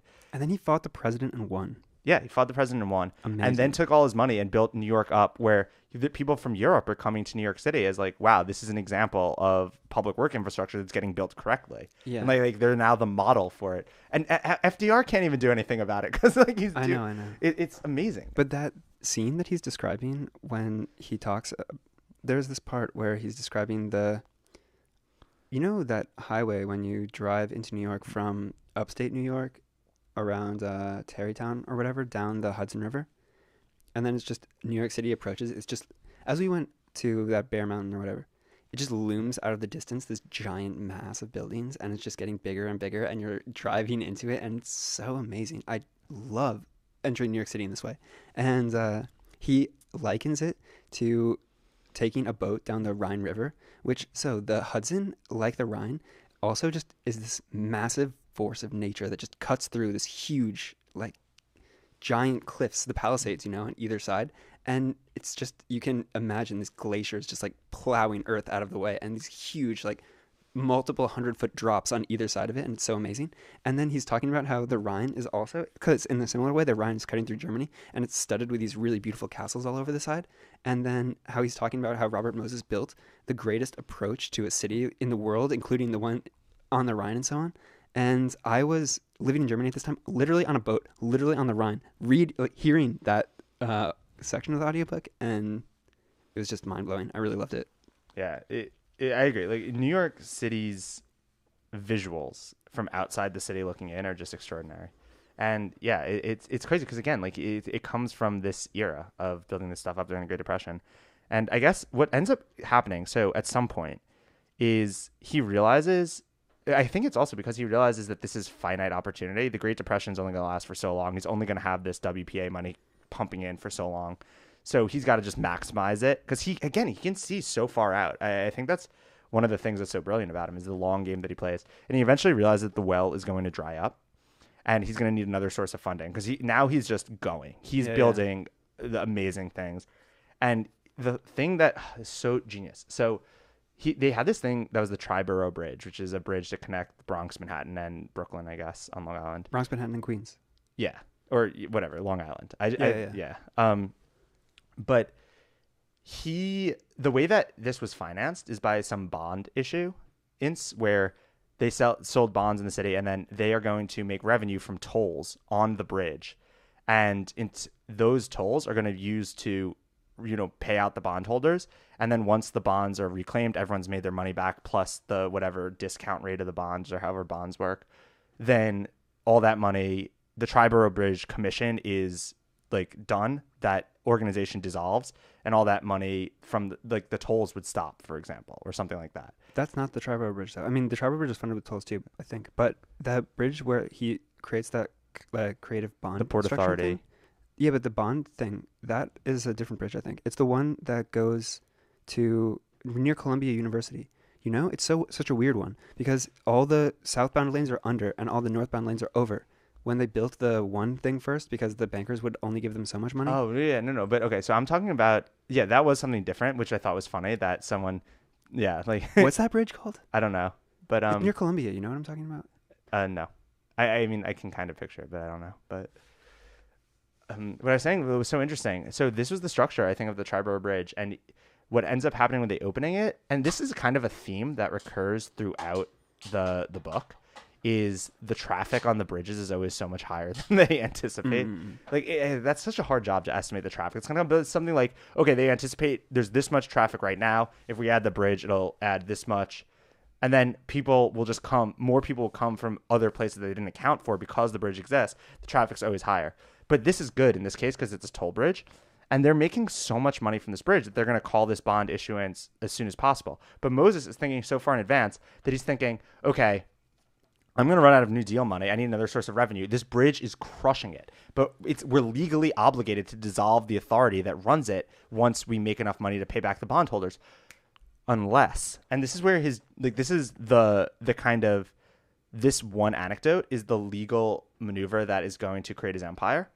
It's like some silly thing so he's like, okay, we're just rewriting the charter for this bridge, and obviously when the bonds are fully called, the organization will dissolve, whatever. And then like 8 pages later, he'll just add like some little tweak that's, if the authority chooses to refinance by issuing more bonds, like the authority can choose to refinance by issuing more bonds, and there's just like something in like the 8th page, but that is the source of everything.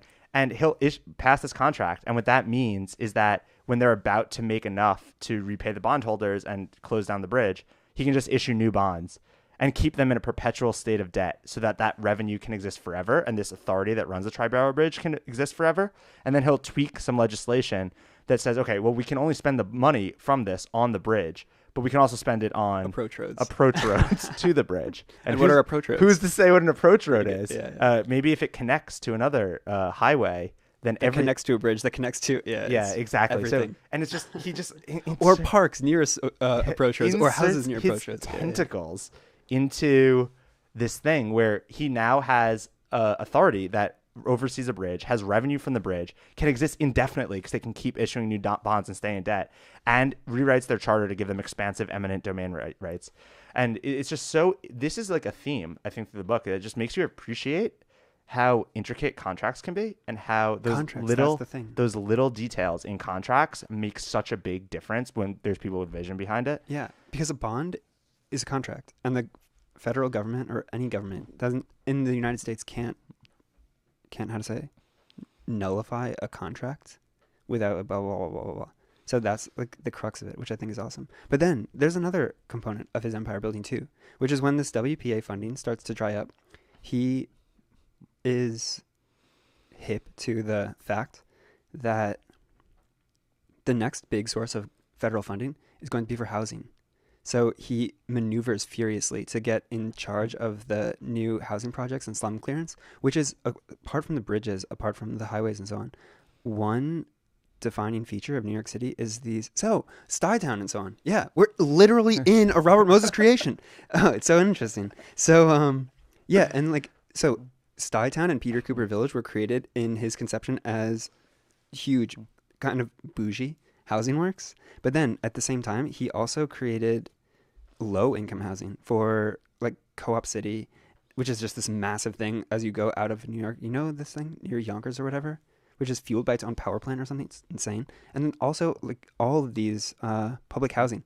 He was in charge of this, and the slum clearance and everything, which was also just massive graft opportunity where he just lined his friends' pockets, and he never lined his own pocket because he didn't care about money, which is so fascinating. But this also is one of the ways that Robert Caro really tries to get at the reputation of Robert Moses by the way that he proceeded on this kind of slum clearance. Well, it's actually the way that so again, I don't know if it's Robert Caro reflecting his own biases or he's just telling the story because like obviously the media does turn against Robert Moses because of this. So he's just like accurately portraying that. I don't know. I didn't get the bias when I read the book. I didn't read in the same bias that you did, which is interesting. But because I also know that this is true because my experience living on Long Island, the only times I've ever heard Robert Moses mentioned is in a negative context, which I also think is really interesting. Which is also related to this book. Oh, interesting. Because everyone read the book. Right. Yeah. The book was so popular. Yeah, exactly. That's actually a good point. There's even a renaissance of Robert Moses. When you go on Robert Moses' Wikipedia page, I didn't add this disclaimer, that people are reconsidering him in light of, you know what I mean? So Robert Caro is just, I hate these whiny... But it's also, if he didn't write this book, I was thinking about this too, that the reason this story is so incredible is because Robert Caro told it in such detail. Yeah, maybe. But think about, like, he would just be kind of a name that wouldn't have this legacy behind him if this book wasn't told. It matters so much that somebody tells the story, you know, or else the story doesn't it doesn't propagate. Yeah, pirates who leave one person alive to tell the tale. Or Exactly. It's like that kind of. And it's so interesting because they'll talk about at the end of his life, he is pressured to write an autobiography and refuses to. And that was kind of a mistake on his part. Ingratitude. That's how the book ends. He talks about the ingratitude of people. Oh, yeah. But it's also, it's so interesting that he refuses to write an autobiography, I think because he couldn't, because he knows that he used leverage over people to get things done and like very personal leverage sometimes. So he couldn't tell the story of his life while he's alive and while all these people are still in government. Yeah, skin in the game. That's exactly what I was saying before. It's like he couldn't do it. So if someone's like, "You're going to write your autobiography," it's like, no, like, or because it'll be a lie. Every autobiography is a lie in some sense, in my opinion. Yeah, that's probably true because you're alive, right? Yeah. So I don't know, but oh man. So where are we in the story? I even lost the train. I have no idea. Oh, the slum clearance. So yeah. This is interesting too. And then they really get into the thing about the Cross Bronx Expressway. So apparently, I have been to the Bronx only one time in college. And you never went to Yankees games? No, I am a Mets fan. And it was really scary. And yeah, it's interesting because apparently the Bronx wasn't always really scary.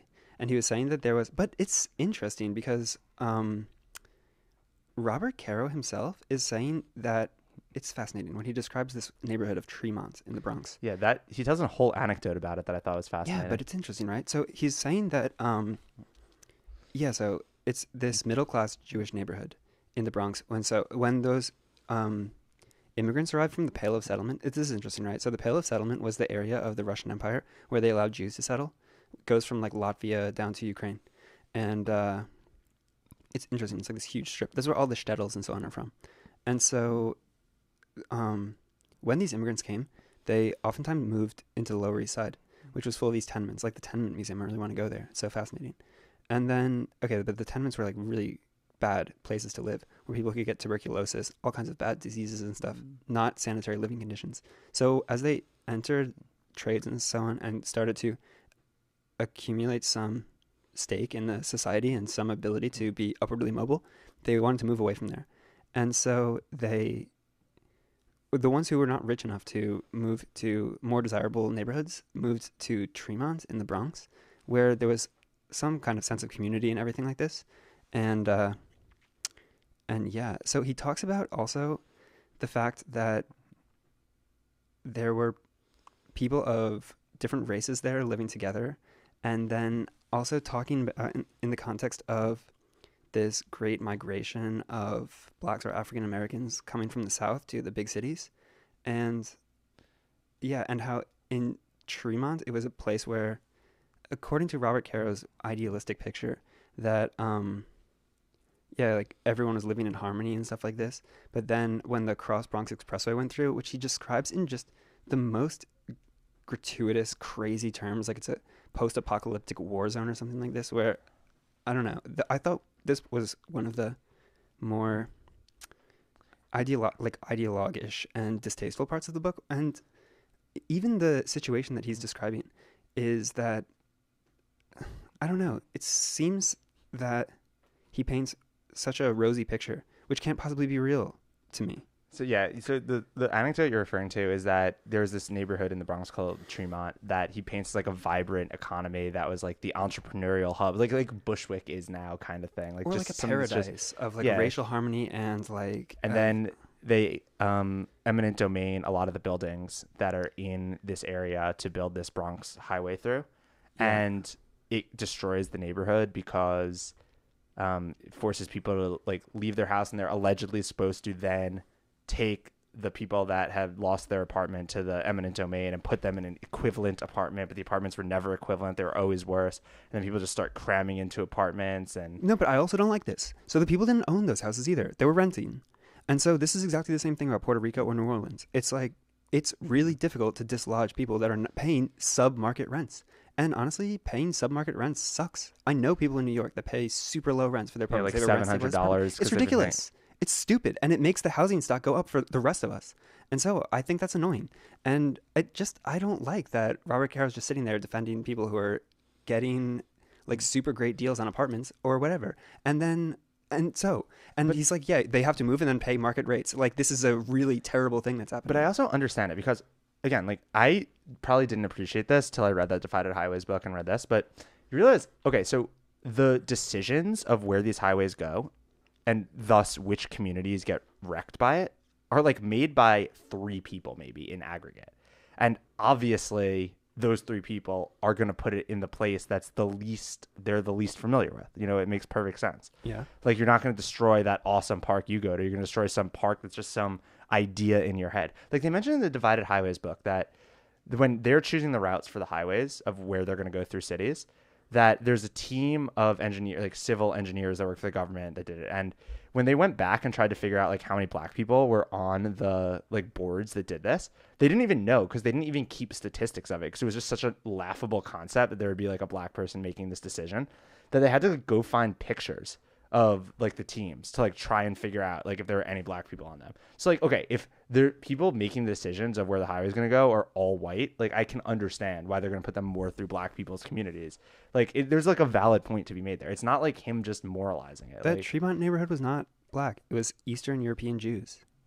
yeah, but in general, that idea that the bias of the person making the decision is there, like that makes sense to me. I'm not like saying it's like necessarily wrong or right. It's just I understand why he harps on the issue. I don't think it's like a fault in him writing the biography. I do. It's like this Naomi Klein thing. So Naomi Klein is so annoying, I find. So like it's with Puerto Rico. She's talking about it's interesting though because I don't know. She says, for instance, oh, the hurricane destroyed this building and these people were paying sub-market rents. And then they leave. And then when they're gone, the real estate developer comes and proposes to the landowner that, okay, we want to put a bougie condo here. He says, yeah, let's do it.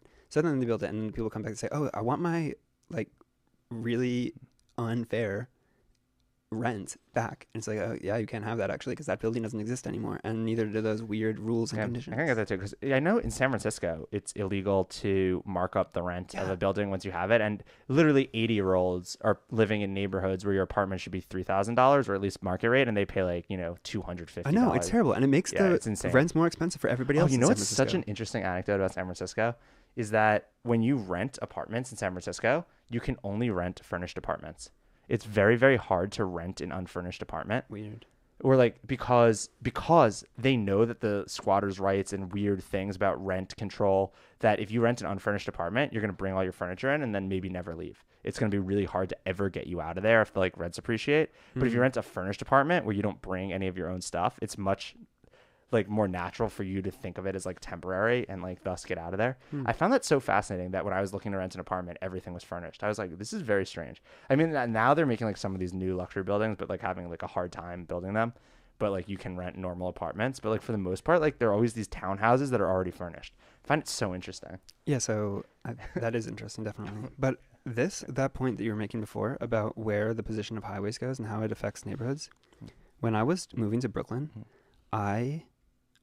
there's this area of Williamsburg where the BQE, the Brooklyn Queens Expressway, it cuts this little rectangle out near the water in Williamsburg, and then beyond that is where there's this highway.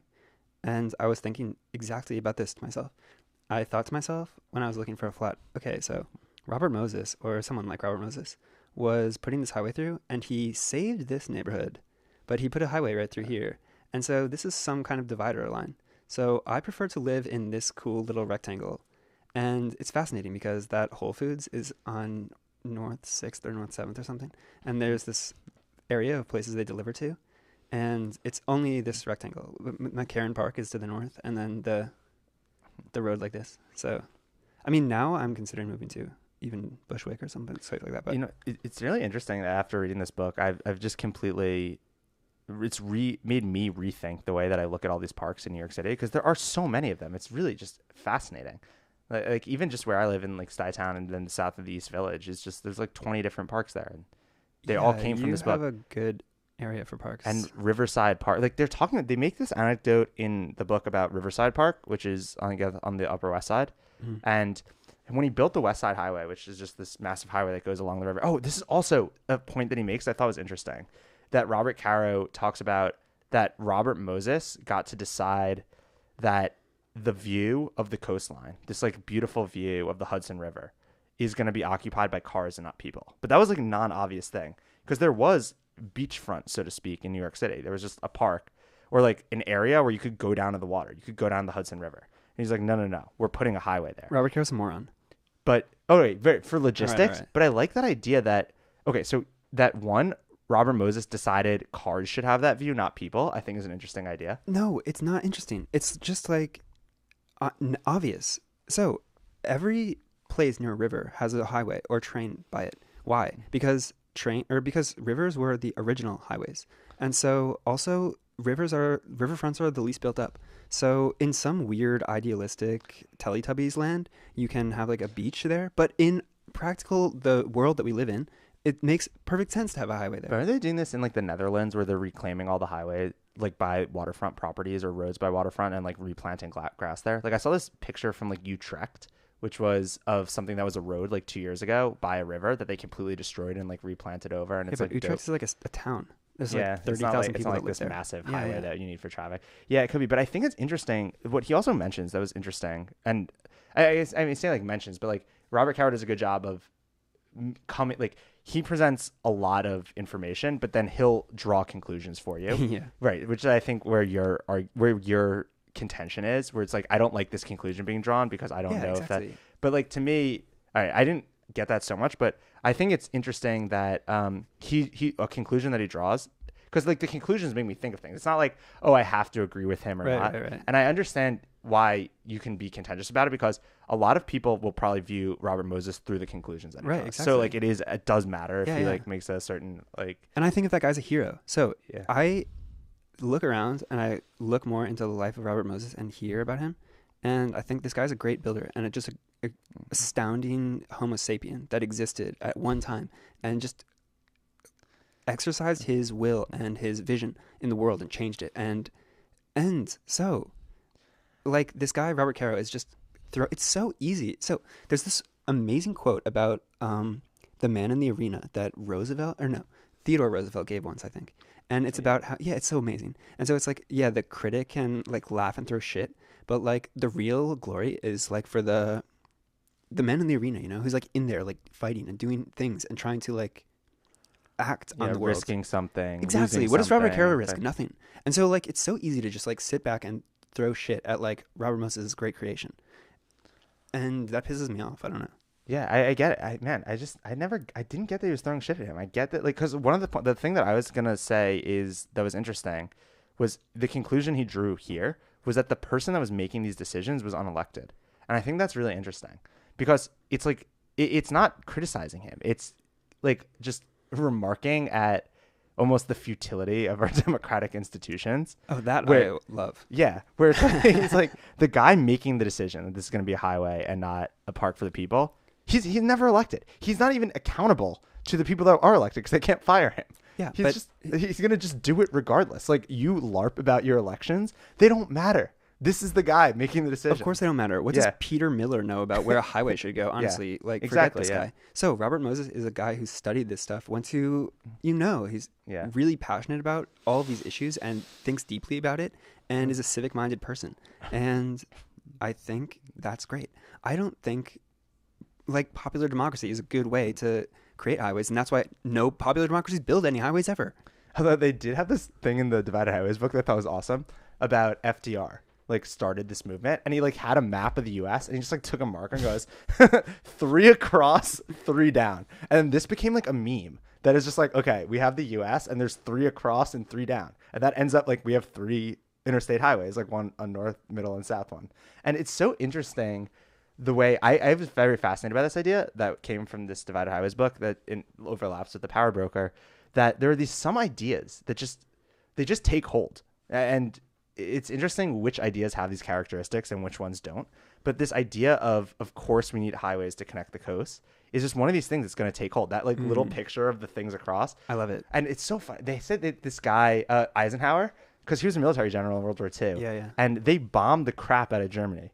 And they noticed like after they bombed the railroads, destroyed. Can't move anything. Yeah, yeah. But after they bombed the highways, like the cars could still move on them. They're like, interesting. Huh. Like highways are super resilient against bombs. Interesting. Because whatever, you blow up the asphalt, but then like you can still drive around it on like trucks with treads and stuff. Where it's like a railroad, it's just done. So they're like, True. okay, highways are actually dope infrastructure like for defense. So if the Soviet Union tries to attack us, it'd be better to have like interstate highways. So it's like this idea that like these 3 lines that someone drew, and then Robert Moses building all this stuff in New York City and like building the West Side Highway that can be beautiful and awesome, and then Eisenhower coming back from World War II. It's just this idea is like we have to have the highways, and then everyone brings it up at every meeting. What about the highways? And then all of a sudden they're like controlling the drinking age, like 80 years later. Like it's just amazing how ideas take hold and like gain momentum. I just find it such a fascinating concept. Yeah. Have you ever seen this picture of the Golden Stake when they complete the Transcontinental Road? Yeah. It's so awesome. Yeah.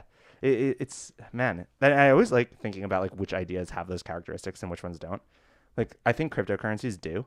It's just this idea that like the Federal Reserve is screwing you over and inflating your money, and like you need digital. Like I don't know if it's true, but it's just an idea that has that characteristic that you like. So everyone at every meeting will always be like, "What about Bitcoin?" Like parks. Yeah, like they'll just be like, "What about Bitcoin?" Though, like they'll just constantly get brought up. You just can't stop it. Yeah, sure. It has this like natural momentum to it. Agency over your money is just a universal idea that people want. It's just a universal good, like parks and motherhood. Yeah, it's just such a powerful. I liked how they kept equating those two concepts in the book. Yeah, and I was thinking just the conversation that this is stemming from. I was also thinking about this idea of like breaking up Google probably has this characteristic too. Oh yeah. Which is maybe like for whatever because it's such a powerful idea that'll constantly get brought up. Is these companies are like stealing your data and like screwing you over and censoring you. And oh yeah, sure. It's just I don't know. Maybe it's just like populist ideas, like things that make people think about like their own individual empowerment over like some external force. There's like the things that get power. Yeah, there are ideas definitely that stir people up and resonate with people. And maybe it was part of Robert Moses' great genius was to identify one of these and see it in parks because because it was he had his own vision, but he knew he had to figure out the leverage of the public in order to implement it. Yeah, exactly. I don't mean to be like, but anyway, this part about when he first enters public life and then tries to reform all of the salaries and get rid of all the patronage jobs, then he is totally thwarted. And this is really, well, now that I'm thinking about it, I didn't think about this before, but it's kind of a destructive thing, right? I want to take this system and I want to mold it according to my vision. Whereas in the parks thing, it was more greenfieldish. So it's more of, I want to create this thing and I want to hire only people who are great for this. And so rather than taking someone else's thing and trying to change it to be what I want it to be, I'll create my own thing and make it how I want it to be. And then maybe others will copy it. Yeah. Yeah, it's really incredible how he was able to find these obscure things and get leverage from them. And then, so the story keeps going too. And after FDR, like there's this just array of mayors that come through New York now that he's established himself through the New Deal. Like, oh, and it's so funny how it works, right? Like this guy O'Dwyer that comes in after World War II, Oh, and O'Dwyer is hilarious. yeah, and he's like, okay, Robert Moses, you have too much power. Not gonna have this happen. And then they have this whole thing after World War II where they're gonna create the United Nations, and Oh, yeah. they have to figure out where they're gonna put the headquarters. And O'Dwyer's like, I'm a new mayor of New York. I'm succeeding Al Smith and FDR and LaGuardia and whatever. I want the guy to be the guy that gets the United Nations there. Well, O'Dwyer, how are you going to get the United He Nations also has there? underworld connections. It's so fascinating, right? Yeah. He gets appointed to mayor. He wins the primary to become the mayoral candidate, or in a year that it's just assumed that he's going to win. And there's one way out of this, which is if you get promoted to some judgeship. And then he just starts asking his friends, please, please, please promote me to the judgeship and not mayor. And so it's so fascinating because this guy, he becomes mayor and then he has these super shady underworld connections. So his story is really fascinating. And this is also the mark of a nice book when they give the context, as I was saying before. So he started off, he was born in Ireland, I think. And then he migrated to the United States and then he got a job as in the factory or something and then was teaching himself he became a beat cop. And then he made a bunch of sketchy underworld connections, but he was really hardworking, motivated dude who taught himself law at night. Then he went to law school at night. Then he became a lawyer, and then he became a politician like this, or like a union leader, or working his way up. It's so amazing. And then, but he made all these sketchy connections in his earlier life, and he started appointing these like mafios figures to important positions in the city government as he was the mayor. And then eventually this becomes his undoing. And then it's so hilarious that the president, I forget who it is, maybe it's FDR, appoints him to be the ambassador of Mexico. And he says, oh, I'm not just trying to escape from whatever. I'm not in exile. I just wanted to be the ambassador of Mexico. And it's just like, what? Are you kidding? But it was so interesting, the anecdote they're telling about him where he wants to get the United Nations headquartered in New York City. And it's like, oh, you can't. You need a nice, and because they have, oh man, stupid United Nations. They have so many like demands. They're like, well, we need a nice waterfront property and we need housing for all our ambassadors. And it has to be 5-star housing, not 4-star housing. And like, they have all these demands and it's impossible to do unless you're Robert Moses and can pull every thumb to get some dope area on First Avenue, like right by the East River, appropriated in record time and finished. So it's like he needs Robert Moses, even though he wants to get rid of him. Because Robert Moses was the nexus of all of these connections. So he knew the guy who owned the land. He also was tight with David Rockefeller, who put up the money to buy the land. Yeah. And then he also knew all the zoning stuff and blah, blah, blah, blah, blah. But I read a book about the United Nations once called Present at the Creation, which is very interesting, about this guy, Dean Acheson, who was the American Secretary of State right after World War II and was the one who helped, who committed Truman to give aid to Greece to fight the Greek communists and ensure that Greece didn't become part of the Soviet Union, and also help out Turkey so that Turkey didn't become part of the Soviet Union, and also was instrumental at bringing the United Nations to America. And yeah, it's interesting. So it was definitely going to be in America, but like maybe it would have been in San Francisco, Philadelphia, Philadelphia, which would make sense because it's like Independence Hall or whatever. But it's amazing. It's just everyone needed Robert Moses, and that's where it is. That's what it is. Make yourself indispensable. Yeah, that's what it is. That's how you get the leverage, is when everyone needs you. And then, it's just this ragtag group of mayors that come after him. All the mayors after LaGuardia just seem like such doofuses. Every politician in the U.S. right now seems like a doofus compared to these guys. You know, like these guys are so awesome. Every politician? Well, not all, but it's just, but you know what I mean? It's like it's so interesting to think about. So New York State, the way that I grew up thinking about it is that it's just like well known as the most corrupt political institution like you can think of. It's also the best state. It goes all the way to Canada. It's massive. But the like Empire New York State State politics is just notoriously corrupt. Like the UFC was banned in New York until 2 years ago. Yeah, the Bitcoin license. It's full of dumb stuff. It's so unbelievable. But like UFC, man, it's like this is clearly illegal everywhere in the world.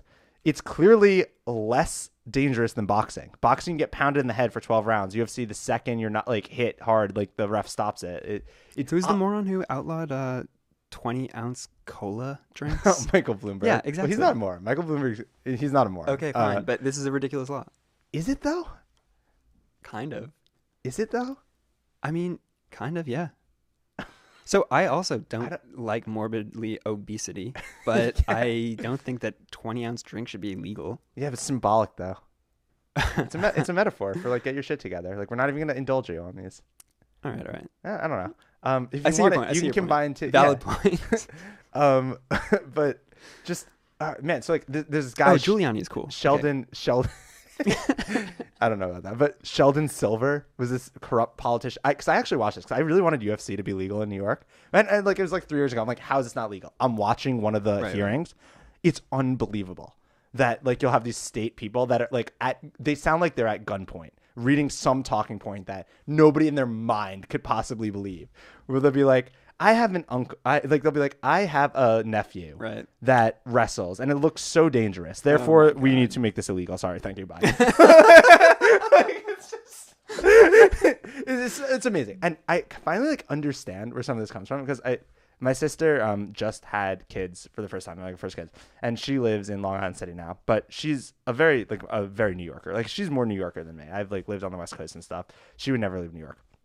She's already thinking about bribing people to get her kids into the best preschool possible because it's like the mindset is so hyper competitive of okay, my kids need to go to the best preschool, which means but there's only finite preschools, so like I'm gonna do whatever it takes to get them in. Of course I'll bribe someone, and it's like that mentality scales up to like a zoning law. Like, are you kidding me? The level of grift must be insane. And it sounds like these guys that come in after O'Dwyer. I guess you're saying O'Dwyer was completely shitty too, which I didn't even remember. Number one. Like, well, no. What about this dude that comes after him? Like I forgot. Impellitteri. Yeah. Vincent Impellitteri. Idiot. Vincent Impellitteri, though. This is interesting because O'Dwyer. So they were like, all right, William O'Dwyer. They say in the book, we need somebody whose last name ends in a vowel to be his running mate. So they just go through a list to find somebody with an Italian-sounding name, and they're like, okay, Vincent Impellitteri, he seems like a good guy. And they call one person to ask about him, and they're like, yeah, he's cool. So then O'Dwyer gets exiled to Mexico, and Vincent Impellitteri becomes the mayor of New York. And he was just a moron, I guess. So Robert Caro makes him seem like a moron. I don't know how much of a moron he actually is, but... They said that Robert Moses would come into his office every day at 9 a.m. He would leave at 10:45, and Impellitteri would just say exactly what Moses said. So it's like Moses would just give him his marching orders. He's like, do this. So Moses is just basically running the city. And it's also so interesting that you elect governments, but they're just so fleeting. And this guy just stays there as like an institution and runs shit. You know? So it's so funny. It's like this is where all the stuff's getting done, and this game of politics is just like a distraction. Because that guy, Robert Moses, is going into his office and telling him what to do. You know, it's interesting how that works. And this guy, Carmine DeSapia. Yeah. The last head of Tammany Hall, but that was later. Yeah. Oh, because that's like at the very end. Yeah. He's a character. Show me his Wikipedia page. Oh, yeah. Google Carmine DeSapio, the last head of Tammany Hall. Unbelievable.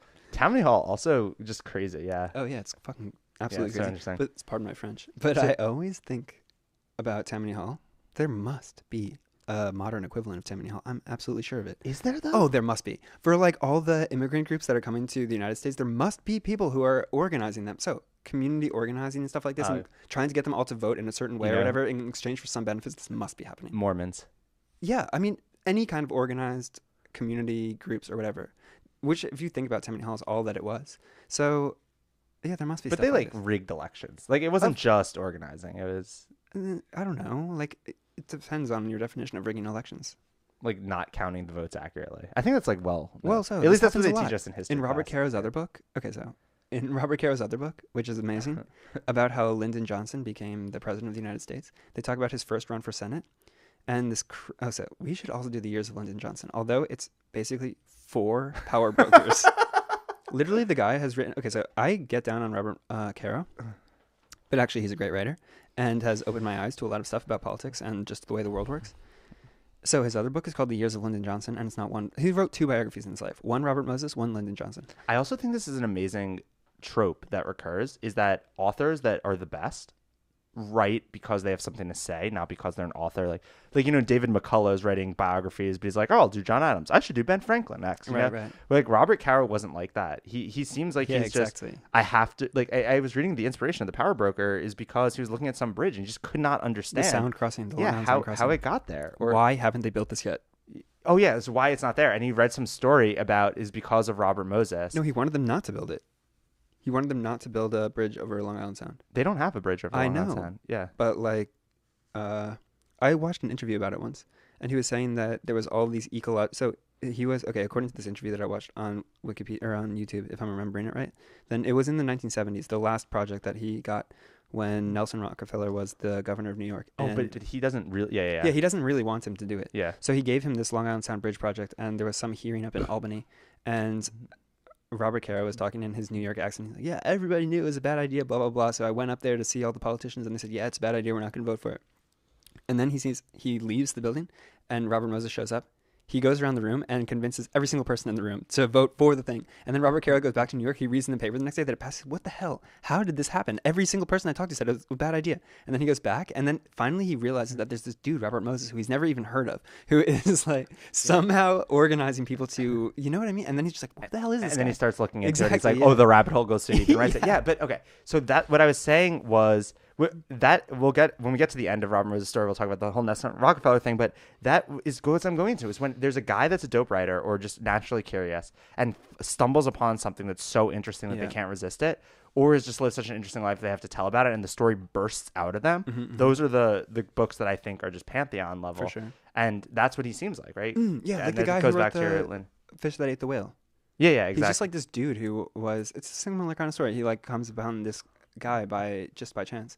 Oh, so I went to Tulane University. All this stuff is named after this dude, Murray. Who is this guy? And then he looks in and said, wow, this is a crazy story. I need to tell this. Yeah, and it just people that write, or like business entrepreneurs or something, or that write a book that are like, I have to tell this story because this is the way that I thought about things or something. But it's like they're not a writer. They're just someone telling their autobiography or about some field. I don't know. Like I have a theory that authors that write less books are better or like they're better books to read. So I try to read books by people that have only written one or two I know, books. yeah, you said that. But yeah, you're saying, okay, going back to this, that he also wrote this thing, Years of Lyndon Johnson, and yeah. So in the Years of Lyndon Johnson, it's hilarious. They control in Texas, according to this book, the way that it works is near the Rio Grande. I guess the Rio Grande is the border between Texas and Mexico, isn't it? Sure. I don't know. But we're both Texas illiterate, yeah, as we're just discovering on exactly. But this book actually made me love Texas. And so there's all these cities that are just, everyone there speaks Spanish all the time. They're completely Mexican cities, although they're in the United States. And they also get votes, right? So there's just one dude. There's like these district bosses who's just like, if you want the votes from the city, just talk to this guy and bribe him more than the other people do. And so they did that, of course. And there's this other theme in Texas politics, which is that you always report the counties that you have locked down, report them last. So Lyndon Johnson, the first time he runs, he reports all his counties immediately. And then the dude that he was running against reports at his counties last. And he just increases the vote count to like a few more than Lyndon Johnson. And then he wins. And so, but Lyndon Johnson learned his lesson. And so when he was running for senator, he held it till at the last possible minute. And then he had these counties cast their votes for him. Okay.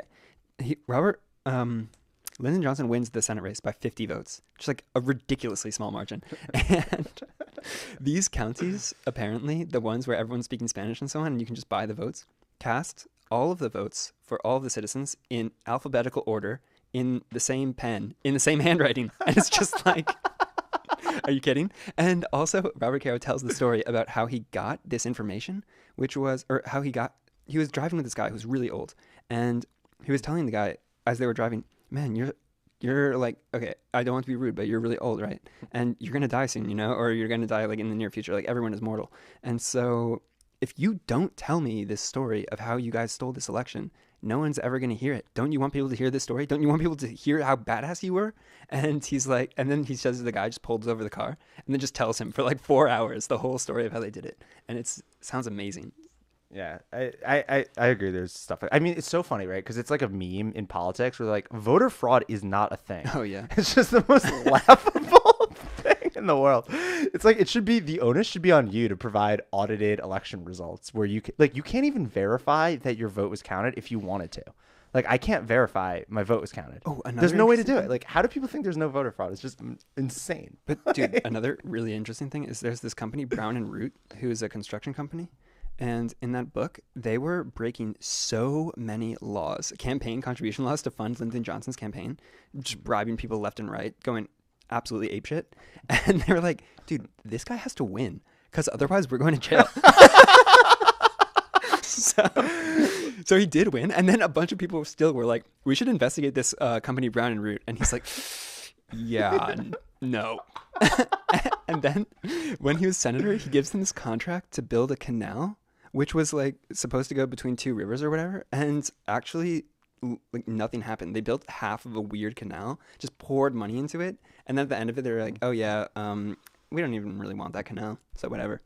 And it's just like this massive, they just dug a stupid hole. That Just was pay it. them for labor to dig Exactly, a hole. yeah. But Oh man.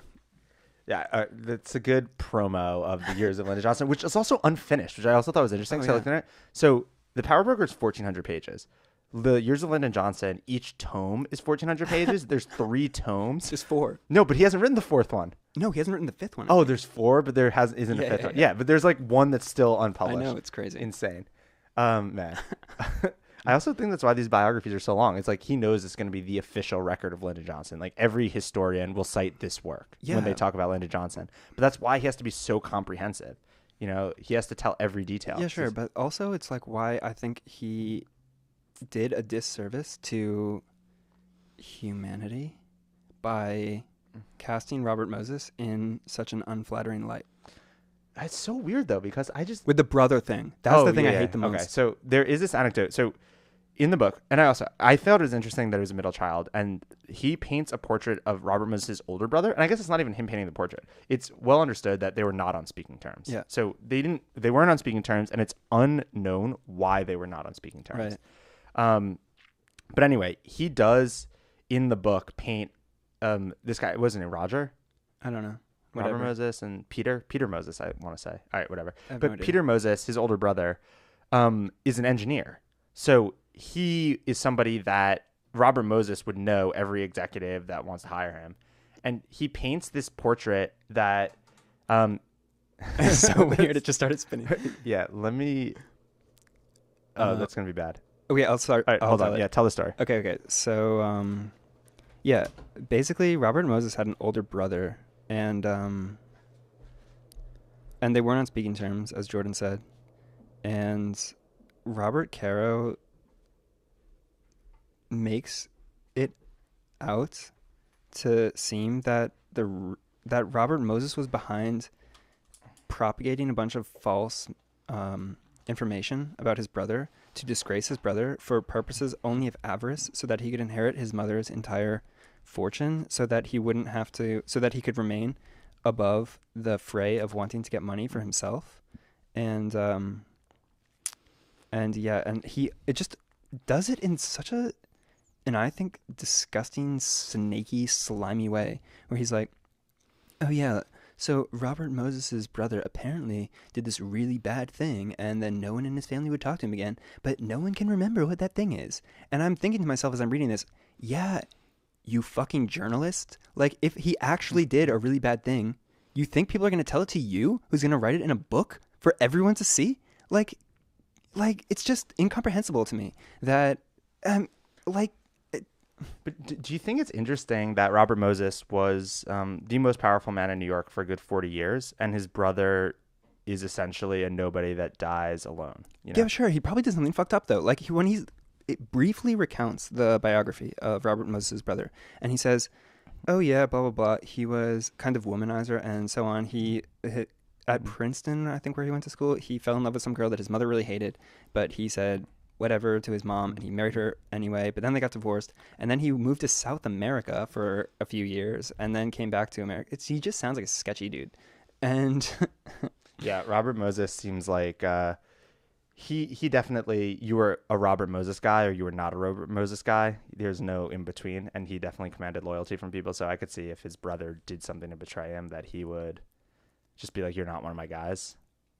it just doesn't make sense to me that, I mean, But how dope is it that Robert Caro is there interviewing all these people? He like Oh, sure, he's sure, so that's thorough that interesting. he'll go to the people and be like, so tell me about his brother. You know, like yeah. just like some rant. I know, but he just interpolates all of this negative stuff about Robert Moses. So it's like, okay, no one's telling you the story, right, about the bad thing that he did. And so he directly calls into question the veracity of that thing. And it's interesting, right? So in absence of information, why paint it in such a sinister light? Why not just leave it as, I don't know, no one will tell me this story.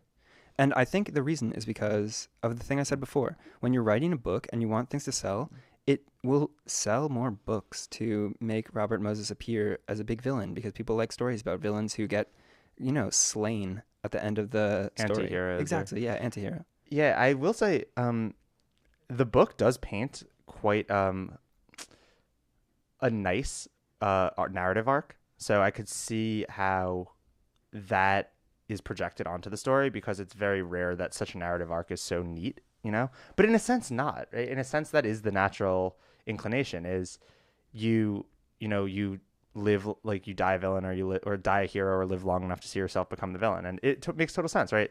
Robert Moses is there leveraging power to get his vision built, but at some point, he is just like, there's like a new crop of people that come behind him, and they are experts. They are studying traffic flows, and they're like, hey, we want a tunnel here instead of a bridge.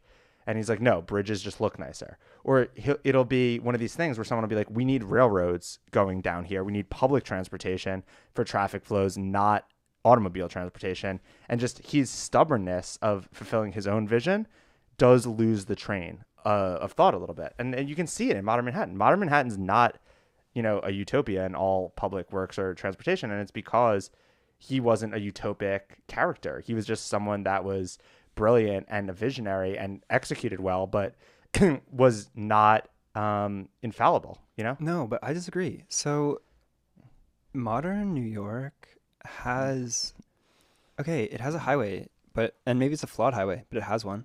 So that's better than Calcutta or something like this, which just doesn't have.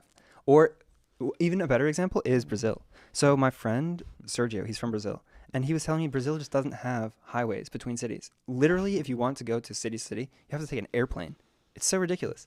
And so, yeah, maybe we have these infrastructures and they're flawed, but it took a great genius and a great spirit and just a great force to create. But I'm talking about the narrative arc. I'm talking about, so after that's the case and he's in power and at the height of his, eventually you're going to atrophy your skills, and there's going to be people coming behind you that have different visions, and they're valid and they're making good points, and you're just not listening to them because you're the guy that built all these highways, and you lose the train. And that Robert Caro paints that picture because, again, it fits neatly into a narrative arc, but I think it's accurate. I don't have any reason to question that because that's a thing that occurs naturally. Like, people are great and then they lose the train.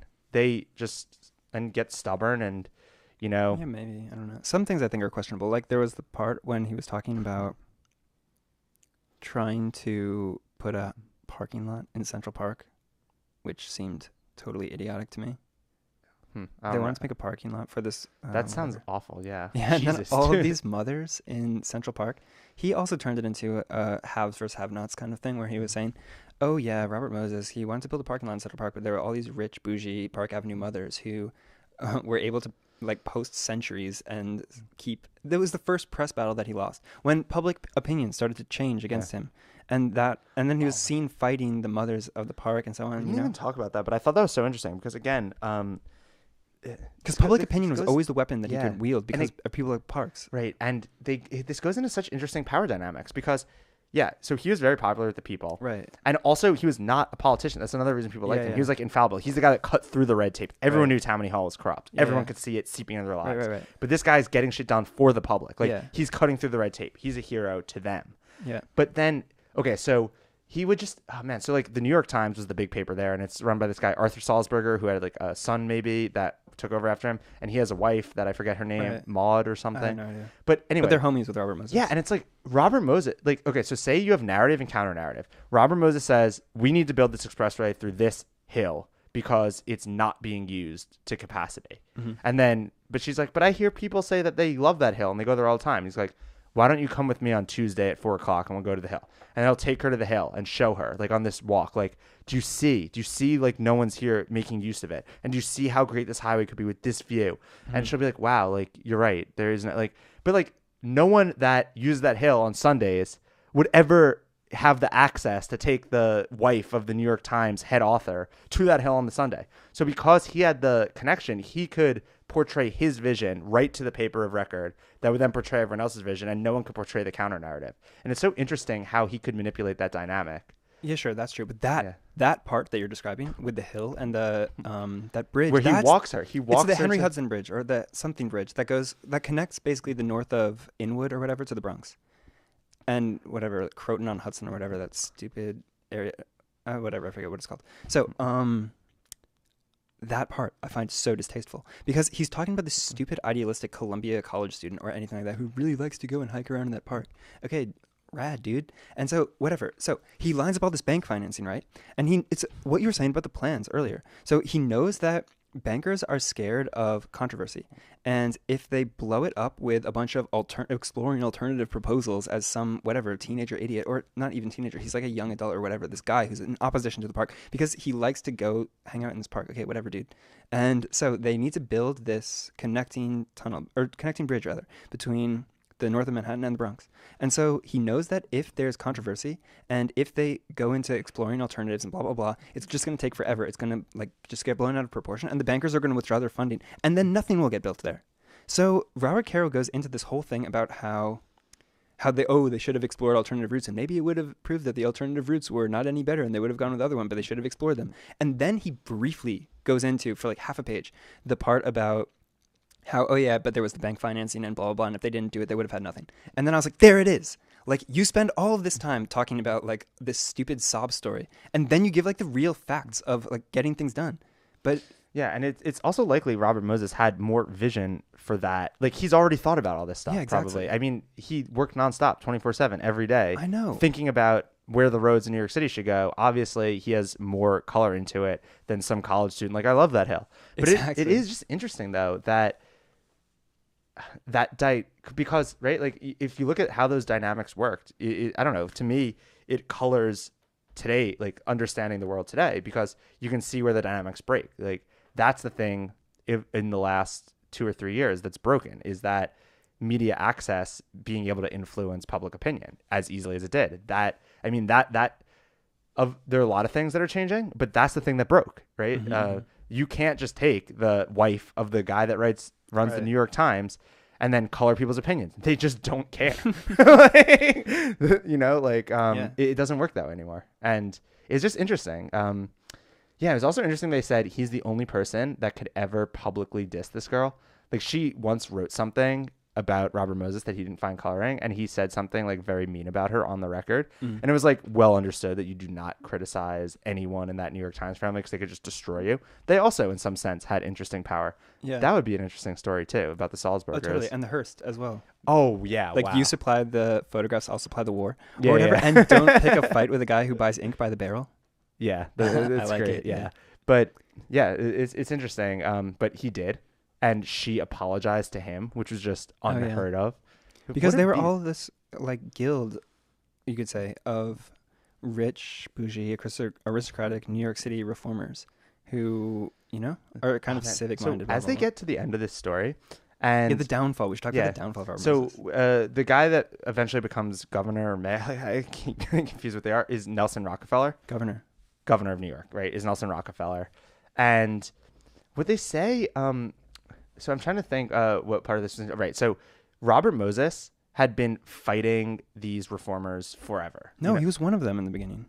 Yeah, but he just like understood the people that would like try to take him down and how that game gets played. And like Nelson Rockefeller came in thinking that he had leverage over Robert Moses, but Robert Moses just like, this is just another iteration of this iterated game I've been playing forever. Oh, no, this was so wonderful. So actually, I think the downfall starts. So the book is interesting that it's called Robert Moses and the Fall of New York. Yeah, I think that's interesting too, actually. Yeah, and the Fall of New York, right? Not the Fall of Robert Moses. That's interesting, right? Like, Robert Moses is this plague on New York. Like, ugh. But also, it's funny how as he starts to get older, his image, he starts to break down, right? It's the downfall of Robert Moses. And so the first thing that he starts to lose is public opinion. And so there's this part where Al Smith, there's one anecdote, when the public loves him, and he gets on the radio and just makes this vicious anti-communist speech about Roosevelt and how Roosevelt is just a red communist. We need to get rid of him. And the public just ridicules him, and they're like, Al Smith's a lunatic. Let's get rid of this guy. And he's just like, God damn, I lost my one thing. It was like the public always loved me. He had a great line that was like, your like leverage with the public's like a dam, and once it breaks, it's over. A slender reed. A reed. Yeah. So Robert Moses was saying that, oh yeah, but I have public opinion behind me, when he was talking about some fight that he wanted to pick with somebody. And it's interesting, like the And way Al that, Smith told him it's a slender reed. that's a slender reed, Bob. Yeah. Yeah. And so that slender reed is the first one that breaks in the, in the edifice supporting Robert Moses. And it broke hard because the New York Times, which he has a relationship with, fought to the end to defend him. They would take guys off, they would take their reporters off his beat if they were getting too close to saying anything. Oh my God. You know what quote I love? Go ahead first. Okay, so yeah. This to me was fascinating. So this is the first thing that breaks, is the first way that he loses credibility in the public mind is by taking on these mothers in Central Park, because he wanted to put a parking lot in Central Park, which is a blatantly stupid idea. Anyway, he loses that obviously because they have powerful lawyer husbands who stopped him. And then, but he was like ridiculing them in the press in like these really acerbic ways. So he runs for governor once, but he's just such an ass that it's so that funny. No one wants to vote for him, because every time he gets up on a podium, he just starts like waving his arms around like a dictator and berating the press for asking stupid questions. Exactly, yeah. That's such a moronic question. Why would you even ask it to me? This is a waste of my time. Just vote. Exactly. It's amazing. And so, they just talk about how he just makes these vicious personal attacks against people that he doesn't like. And when everyone loved him, they would say, "Oh, this is he's just speaking his mind. He's really forthright. It's a good thing." But later, when they don't like him, he's talking about these ladies in Central Park, and one of these women who's a really activist type woman, she was saying, "Oh yeah, blah blah blah," and children playing in the park, blah blah blah, and he's like, "Does that woman even have any children?" Like the last time I checked, like this lady criticized me for her non-existent children, and like just saying stuff like this. And then people are like, "Wow, Robert Moses is kind of mean." And then but I thought it was so fascinating that they like I was saying, they defended him to the death, where they wouldn't even cover. And so they used this quote in the book that I thought was so good, that people wanted to audit Robert Moses and the Triborough Authority because they were just, or like how he's doing these slum clearances thing. And they're like, to audit him or to question it is to question his reputation. And you could not question his infallible reputation unless you had proof. You also couldn't audit a public authority. Right, but you couldn't get proof unless you opened the books. Right. But you couldn't open the books unless you questioned his reputation. Right. So it's like a catch-22 for people. They're like, I want to question his reputation, but I can't without proof. But I'm only getting proof by looking at his books. But if I go to look in his books, I'm questioning his reputation. I can't do that without proof. So it's like, people couldn't do it. And they were just so skilled at making sure no one did. But eventually it just came to such a head where there was just other papers were coming up and they were publishing things. It was those two guys. So this I thought was fascinating, because Robert Caro is a writer and a journalist, whatever, kind of a journalist. He worked at Newsday. Yeah, as a journalist. Yeah. Newsday. Yeah, exactly. Okay, so he tells the story of these two really seeming to me annoying journalists who, because I'm a sympathetic to Robert Moses, obviously. Like when I'm reading this book, I'm hearing about these journalists and fuck those guys. And so and so they're trying to destroy his reputation. And also I just think, yellow journalists, slimy, whatever. Okay, so anyway, these dudes are trying to destroy Robert Moses' reputation. And so he's just describing the way that they're, going about doing this. And it's so colorful and exciting, the writing at this part, and fast-paced. And it's just like he's obviously really into like telling the story from the perspective of these journalists. And I'm like, yeah, obviously, Robert Caro, you're into telling the story of these journalists because you yourself are a goddamn journalist. You know what I mean? It's because he sees himself in those journalists, probably, right? Yeah? And so I see myself as a builder as well. I like to build things. And so I see, like, Robert Moses is like journalist my as ideal, a critic, right? The journalist is a critic to you. Yeah. As the builder. Yeah, and I find them just so disgusting. And so that was like, this is the kind of center. The first part of this downfall is losing the public opinion by that press. Oh yeah, and what those journalists are looking into is the the slum clearance, which is really interesting. So at this point in his career, Robert Moses was totally in with the unions and totally in with Carmine. Yeah. Carmine DeSapio, who's this kind of mafia figure who was the last leader of Tammany Hall, and totally in with the graft and all this stuff and bribing people. Oh, and there was this politician, I forget his name. He was this Irish dude from Waterbury, Connecticut, which is close to where I grew up. So I was like, interesting guy. And so he had this bank called Federated Bank or something like that. Oh my God, yeah. Yeah. What's his name? Tommy something? Starts with an S. Santorini or something? Yeah, it's Irish name though. It's something, anyway. Sullivan? Yeah, I have no. I don't know. Yeah. But then anyway, so this guy is like blatantly corrupt and interested in lining his own pockets. But if the thing is, if you want to do business with the city of New York at this time, you have to you have to have enough money to put up that you can yeah, like that you won't just do a half-ass job and then bounce, right? You have to, what's it called when you do that? You put up some money to show that you are capable to do the job or whatever, like a down payment or anything like that. Anyway, I forget what it's called, but you have to make this deposit in Tommy whatever's bank, like Federated Bank. And so if you don't do that, then you don't get the contract. And so it's like you have to start doing all your banking through this guy's bank. And just this really shady operation starts to emerge, and Robert Moses is the head of it. Also, he makes himself in New York he had LaGuardia or somebody change the law. Maybe it was in Pelletier's time, that if you wanted to get funding from the federal government to the city of New York, he was the only person that could talk to the federal government to get that funding, which was hilarious. Oh, wow. Yeah. He made some like jujitsu where like, okay, obviously there can be like a controller that has controls over how the financing for this authority goes, but the controller can only spend money if it has his signature on it. Yeah. That was I thought that was amazing. And then it's like, okay, yeah, there is technically external controls, but he can't spend any money unless it has Robert Moses' signature on it. The money has to come from Robert Moses. And so then the controller is basically his errand boy or something. No, he's just like, even, it's so ridiculous. He's like, he has to read your contracts. Read the fine print. He has to ask Robert Moses for the money or something, and then he can only spend the money that Robert Moses. Yeah, it's something ridiculous like this. amazing. So all he can do is take the money from one bank account and move it to another. Oh god, hilarious. And yeah, eventually they get the papers to start publishing bad things about him, but it doesn't matter. He has so much. Oh man, and so I guess he's like, all right, I don't even need this parks commissionership, and he threatens to resign. And Nelson Rockefeller is like, okay, cool. No, before that is that slum clearance thing, which I think is still an interesting story. All right, go ahead, yeah. The thing about the slum clearance was that, okay, there were all of these slums in whatever, Upper Manhattan or something like this, and this kind of stuff they did was crazy. So they would, for instance, there was something along the lines of they gave one of these giant slum buildings to some company, and then that company was supposed to demolish them and build normal housing there in its place, but they didn't demolish them.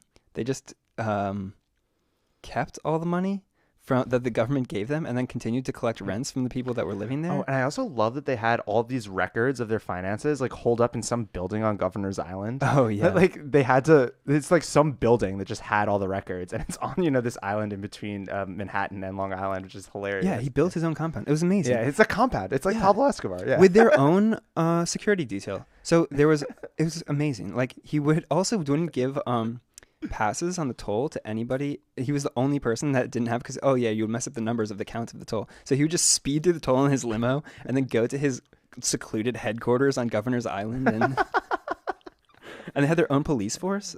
Amazing.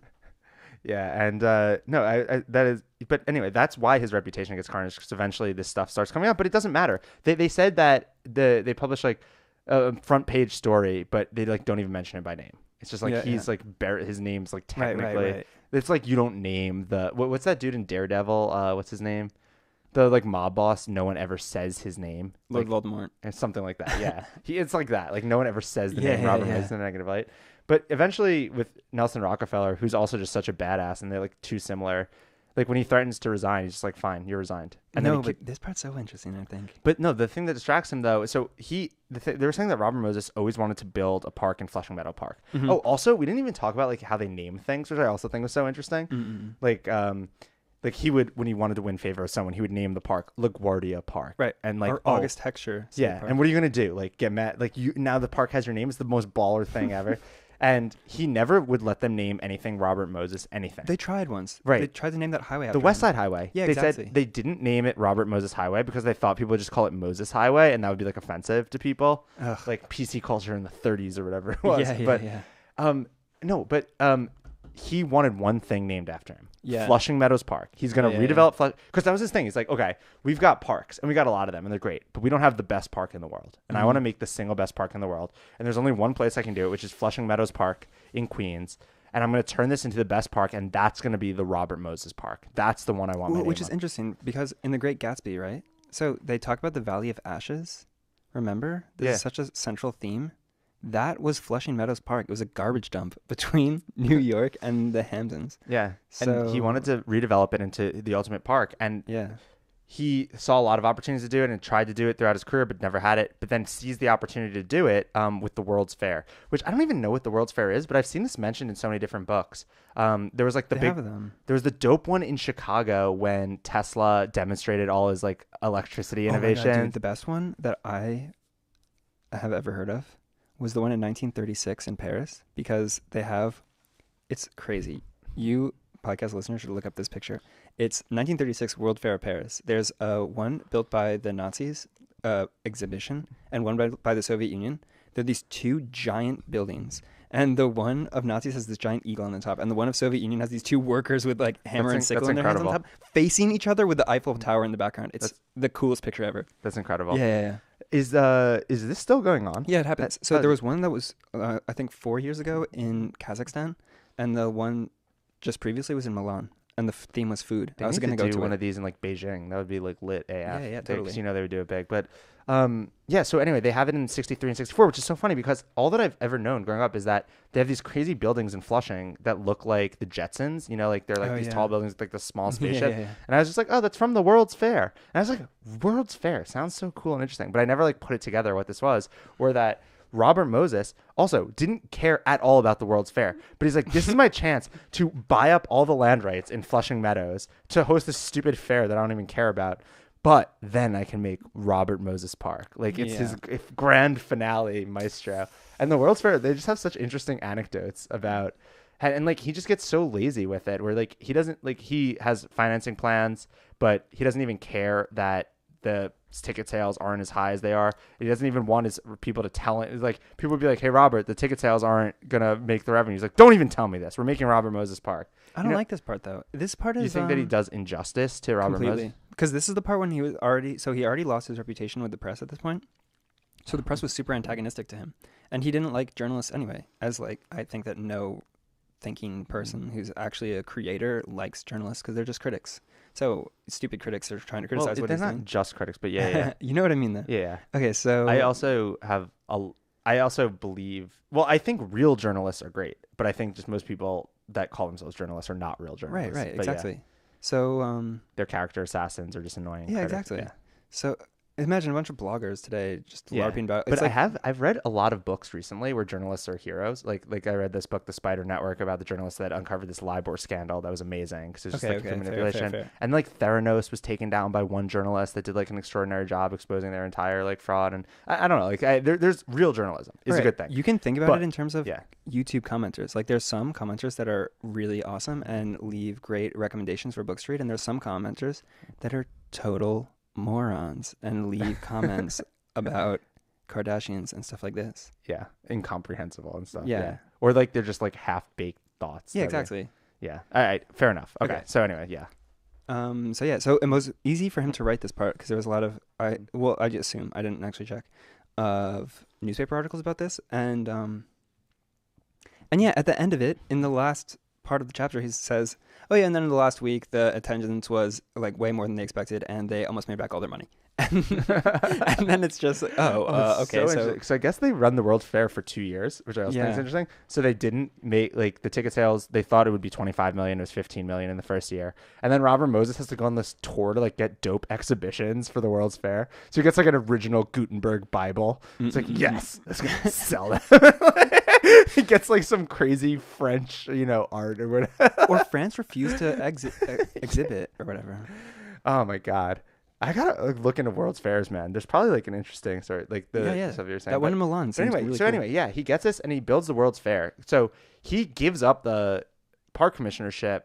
It was taken from him. Well, yeah, but he threatened to resign, and then he accepted the resignation. Yeah. So he gets ousted from that, and then Nelson Rockefeller is doing this entire reorg to create the like MTA, which is what we have now. And it's like so funny because Robert Moses is this incredible character from history that built so many interesting, dope things for New York City as like the head of transportation. Mm-hmm. And now you think of like the MTA is the most stupidest, like inefficient, bureaucratic, like they're never going to do, they can't even fix a subway car. How are they going to build anything? What are they going to do with the Canarsie Tunnel for a year when they close it? Yeah, if it's a year, it's gonna be like 4 years, Yeah, dude. exactly. Come on, like The Second Avenue subway They is t- such a joke. they tell an anecdote in this book about the Bronx Whitestone Bridge, where Robert Moses opened it 3 months ahead of schedule. Oh yeah, amazing. Oh, amazing! When have you ever heard of a public like the MTA doing something ahead of schedule? It's just known that you 2x every estimate that they give you.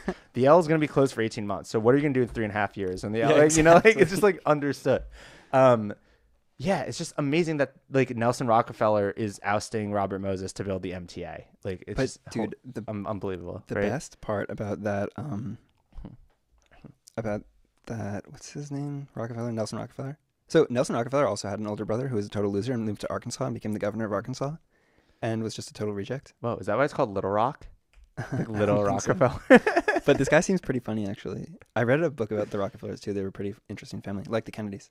And so, but anyway, the interesting thing about Nelson Rockefeller is that he was literally the only person in the world who could have taken power away from Robert Moses, and he did that. And it's so fascinating. So earlier, Jordan was talking about the issuing of bond covenants, right? And so it's fascinating the way that it was organized, because Robert Moses was originally friends with David Rockefeller, the father of Nelson Rockefeller, and so he was his bank. There was it's so interesting. Robert Caro does a good job of explaining this part. He says, "Yeah, there was only one bank at this time that was controlled by one family, and that bank was Chase Bank.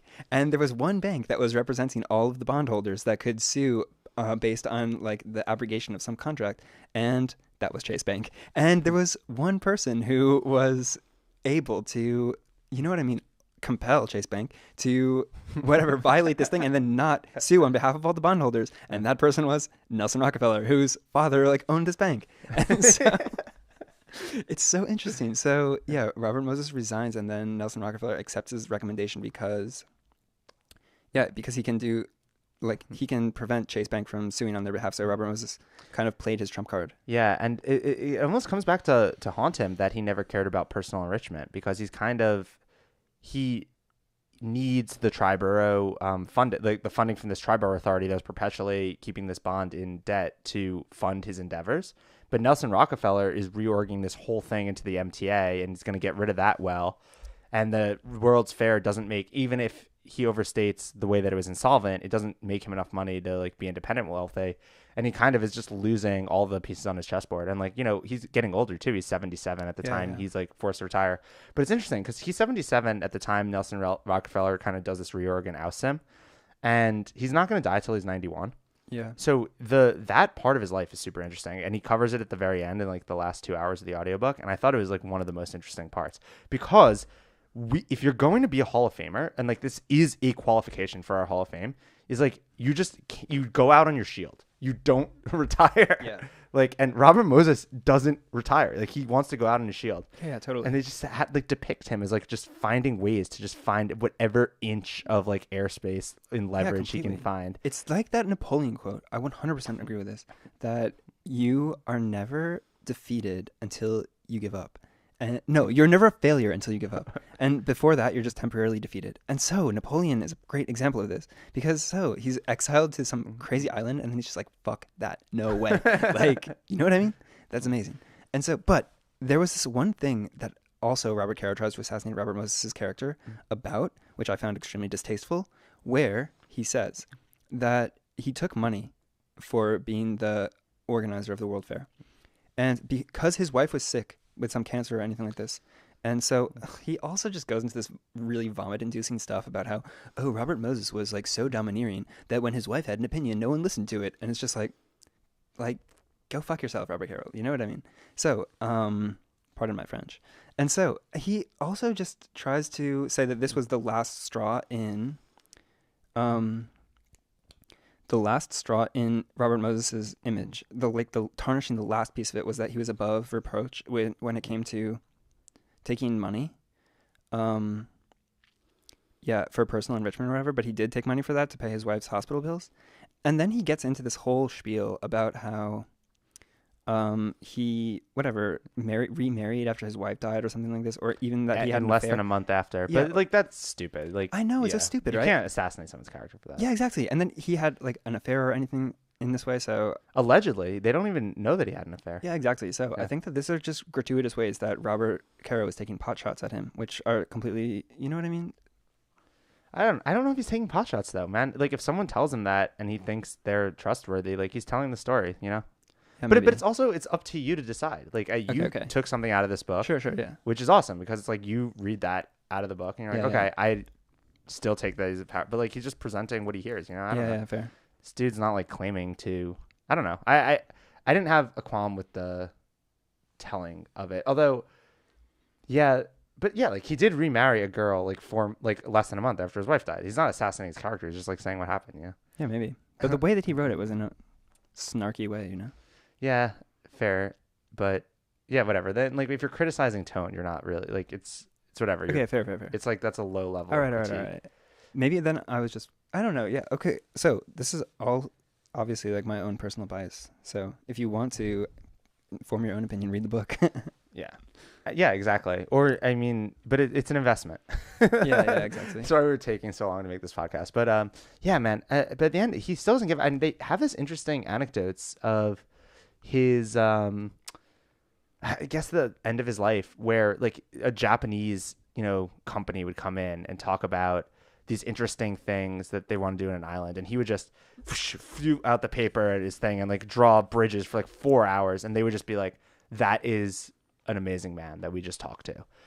But he had all this amazing consultants things that he was doing for other cities, but could not get leverage over Nelson Rockefeller, so could not actually build these ideas from basically 77 onward anywhere in New York. And I'm curious why, like, it's almost interesting that he didn't move somewhere else where he could have totally. actually built stuff in that city, why he'd stay in New York and try to fight Yeah. Nelson Rockefeller to try and get something done. It's kind of an interesting. And then Nelson Rockefeller is also an interesting guy because, so I'm a huge fan of Henry Kissinger as well. He's also a controversial person. Henry Kissinger got his start by writing, he was like a kind of legislative ideas guy for Nelson Rockefeller in his presidential campaign. And then when Nelson Rockefeller lost the Republican nomination for president to Richard Nixon, then Richard Nixon picked up Kissinger as a free agent and then had Kissinger join him. So all of these things, all these stories are so interestingly interconnected, you know? And so, yeah, it's interesting, right? So there's also one other thing that I wanted to say, but I think I might have just lost my train of thought. So let me ask. Oh, go ahead. Yeah. Okay, so he says in the book that when Robert Moses is old, he's talking about, oh, I'm not really that old. You can look at somebody such as Konrad Adenauer or Charles de Gaulle, and they're even older than me, but they're still wielding power. I found that questionable because I don't think that Konrad Adenauer ever really wielded that much power. So yeah, he was very old, and he's an interesting guy, right? So Konrad Adenauer was the Chancellor of Germany after World War II, the first Chancellor of West Germany, and he was extremely old. I lived in this city, Bonn, where Konrad Adenauer was from, and they made this totally random city. So Germany used to be this, like prior to the Second World War, was kind of still sort of a world power, right? A big country, and their capital was Berlin. It's giant megalopolis. And so West Germany, though, after the World War, the capital became Bonn, which is just this tiny, small, like town on the bank of the Rhine River, and and the only reason that they moved it there, and not to a real city like Frankfurt or something, was because Konrad Adenauer grew up there, and he just wanted to hang out at his own house and have it that. So he wasn't.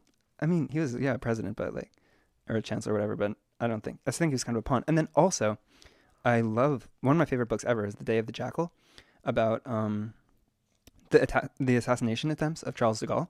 So Charles de Gaulle is a fascinating character too, because also in the World War, he was the voice of the French resistance, sort of.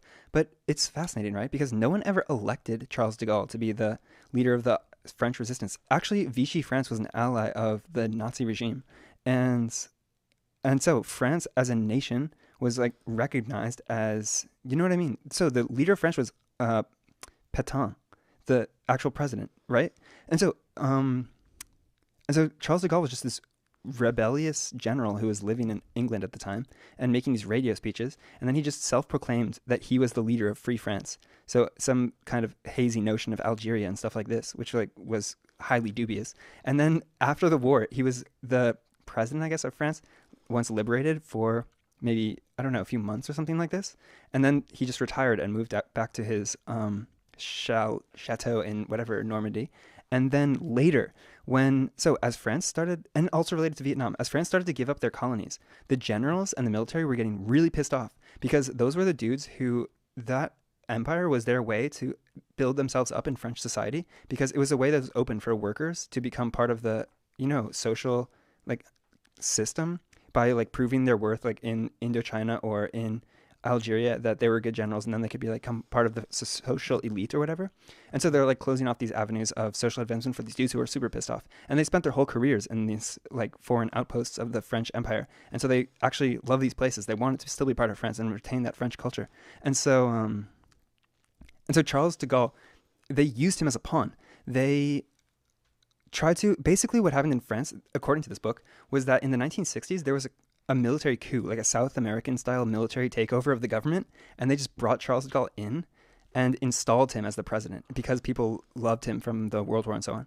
And he's like a mythic figure in France. But then, because Charles de Gaulle was like, I'll keep Algeria as France after they gave away Indochina. But then he changed his mind and he's like, I'll give Algeria away.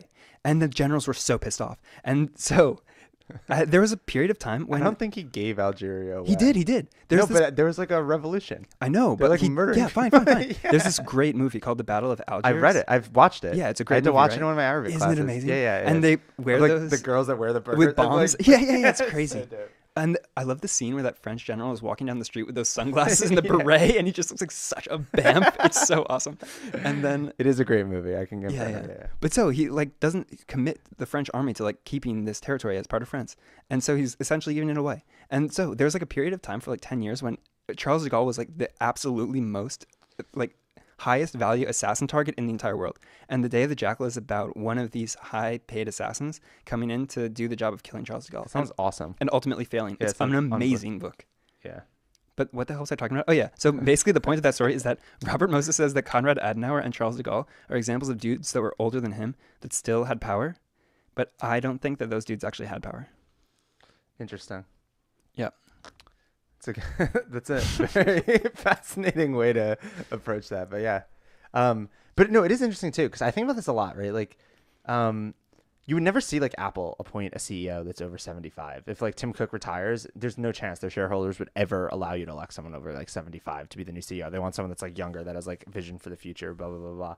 But he's like, they paint him as someone that basically was still visionary, still kept his wits, was smarter than all these corrupt fucking or like incompetent bureaucrats that are going to run the MTA and just get absolutely nothing done for, till now. William Ronan was the guy's name, I think. That Nelson Rockefeller appoints. Yeah. But it is interesting, right? Because Robert Moses is 78 and being like, these guys can't get anything done. I can get stuff done. And he's right. Yeah. And he's right. And he's 78, 80, and he just doesn't have the leverage to do it. But he's right. The MTA isn't going to do anything. And there's these parts of his master vision and his master plan that remain incomplete and unrealized. So he has this grand vision for the system of highways that will connect New York to the rest of the country and the rest of the city. What's a highway that goes from New Jersey to Long Island that cuts across? Yeah. Which would be the Midtown like highway that was meant to go through the skyscrapers of Midtown and stuff. It would be so it goes through the Empire State Building. Exactly. Yeah. Unbelievable. Amazing, right? And Flushing Meadows Park is not the greatest park in the world. Yeah. I don't know. I've never been there. That's where like the Hall of Science is, right? Yeah, exactly. And that dude holding the atlas thing. Yeah. Hall of Science is awesome. That's where there. they have the Maker Faire every summer, which is like a hardware hacking convention. That'd be cool. So interesting. The one in Shenzhen, I really want to go to because that's where like the OG, like the best one is, and SF. So it's like SF, Shenzhen, and New York City have dope Maker Fairs in Flushing Meadows Park. But I never sat and analyzed whether or not it's actually like dope or not. But it's obviously not the greatest park in the world. Yeah. And there's also Jamaica Bay Park that he wanted to create. Yeah. You know what's interesting though? Like these like massive works projects that don't have stupid MTA bureaucracy, like Dubai and Beijing. Those are going to be interesting because that's probably where this shit's going to come from, Like that's true. That's going to be the next, like whatever the next Robert Moses will be is probably in Dubai or China somewhere.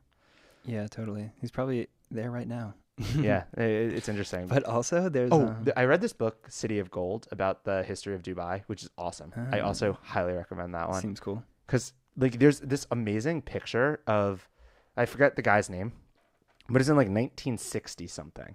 And it's when they first strike oil in Dubai. And it's like a picture of like the crown prince and like a couple of his lackeys and like one British like petroleum expert and a pipe. And like you can see the oil coming out and you can just see what a desert this is. And there's a same picture of like that same place like in 2010. And it's just crazy. And it's like in 40 years they built that whole thing. And it's just from that like drop of oil. And it's just this insane, kind of story. I used to be so interested in oil, and this dude David Yurman or something like that, who writes all these books about oil, because He wrote the prize? Yeah, I went to college at the time of the Iraq War, and everyone kind of low-key knew that this was about oil. It's so interesting though that you got interested in oil from that and I got interested in Arabic from that. Yeah.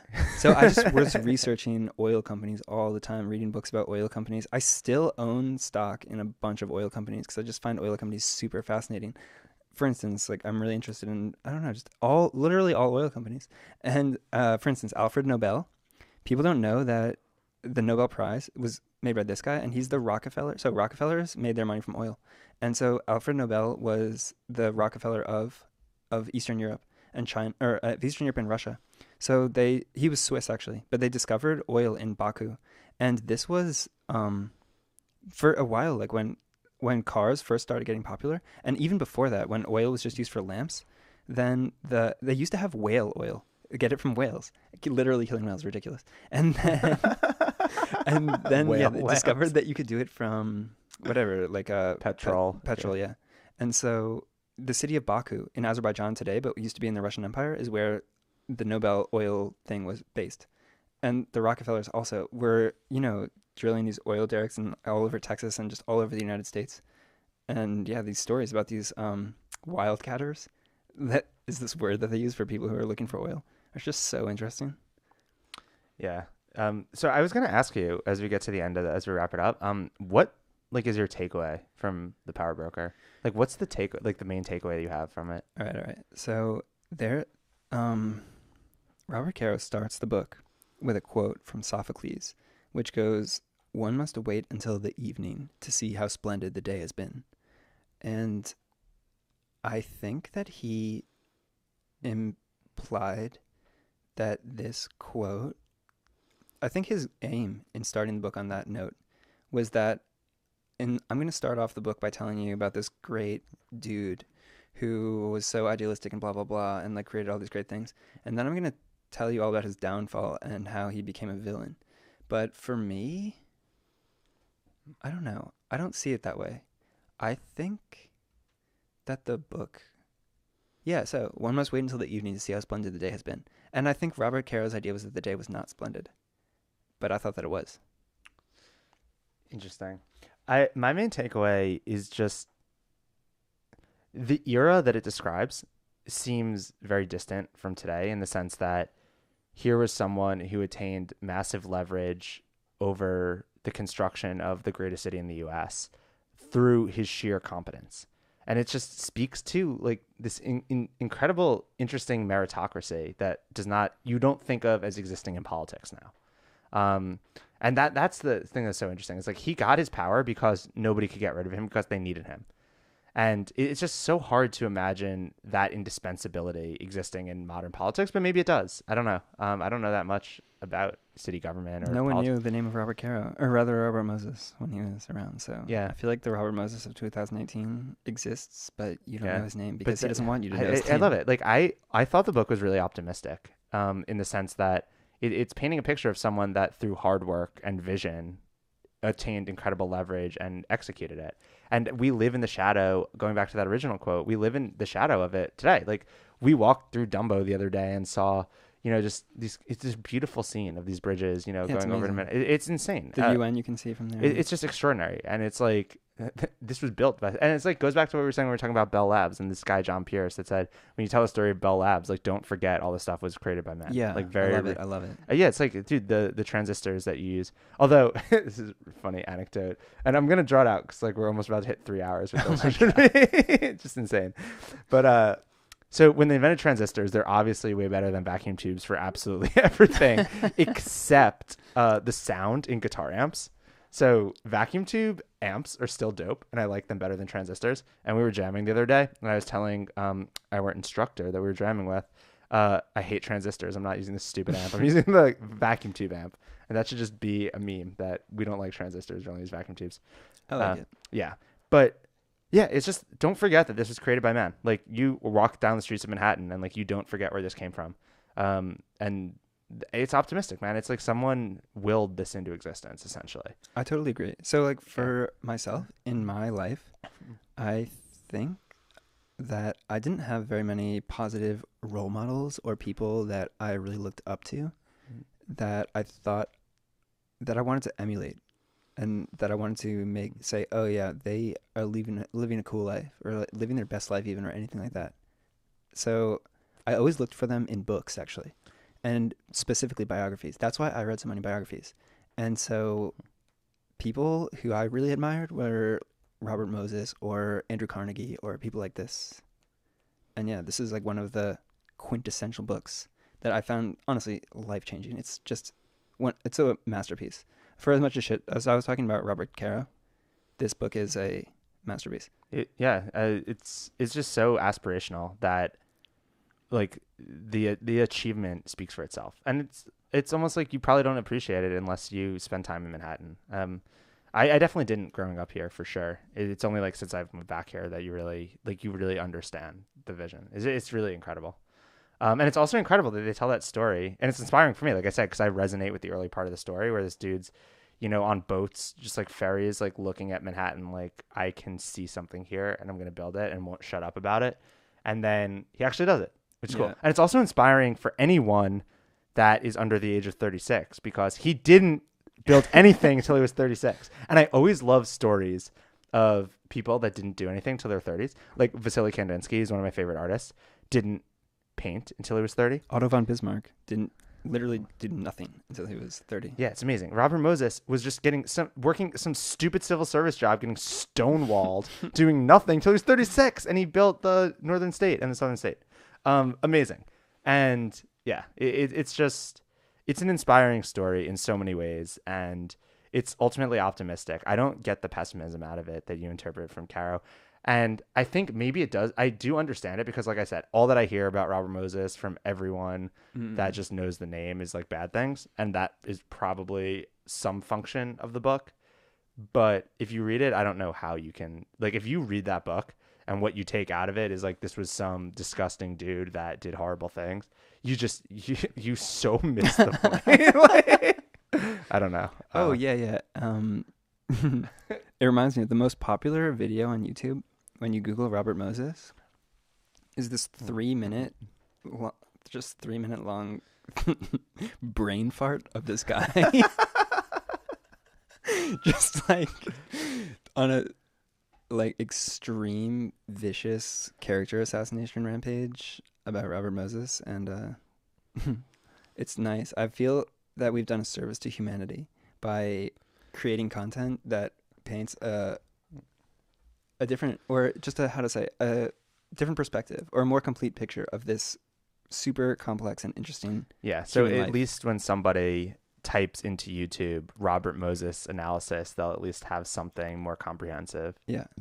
Yeah, true. I like that he also said, and I am drawing this out because I want to hit the 3 hour mark because I think that'd be badass if we can say we did a 3 hour podcast. Robert Moses said that he was an artist and like bridges were his paint. Oh my God. Okay. So this is a line from the book that I just remembered I loved when Robert Caro says Robert Moses soldered together Long Island and Manhattan with bridges of steel. Such a good line. Like, oh man, that's just poetic, like soldering together these things. Like, it's like the way you'd hack together an Arduino with like a soldering kit. Amazing. And that like he was an artist and he painted with like buildings and construction and management and just the diverse skill set you would need to like coordinate all that and have the vision. Because that's the thing. It's like, I think about this all the time. You can't like call someone out on being an asshole unless you have like a better version of the plan. So when this guy's shaping Manhattan, like unless you have a better way to shape Manhattan, you really can't say anything. Exactly. And nobody did. Yeah, exactly. Nobody did because he had the vision. That's all he thought about, Speaking of calling somebody an asshole, there's a line from this book that I thought was amazing. I'm trying to memorize it so that I can give it to people at occasions as a toast. You can just toss it out. Yeah. Exactly. So I think it's something along the lines of somebody's introducing Robert Moses and he goes, Yeah, so I'm here to introduce Bob Moses. You all know him. He's so forthright and honest that if he was walking down the street and across the street he noticed a guy he thought was a son of a bitch, he would cross the street and call him a son of a bitch, lest by passing him in silence, his silence be misconstrued. Oh man. Wait, is there any other good anecdotes in that book or lines that we didn't mention? I mean, there's so many. We said the three of them that I tweeted. I liked one where he said that you could tell the phases of his life based on which women he was allegedly having an affair with.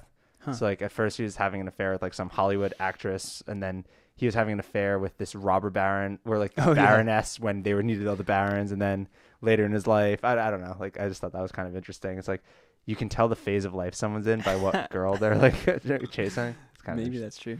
All right, dude. We officially did 3 hours. Nice. It's pretty impressive. Yeah, Any final thoughts on the Power Broker and final thoughts? I think that I used a little bit of colorful language throughout the podcast, which is actually I was explicitly trying not to do that. But I think the reason is because this book, I think it's just so, it really like stirred me up.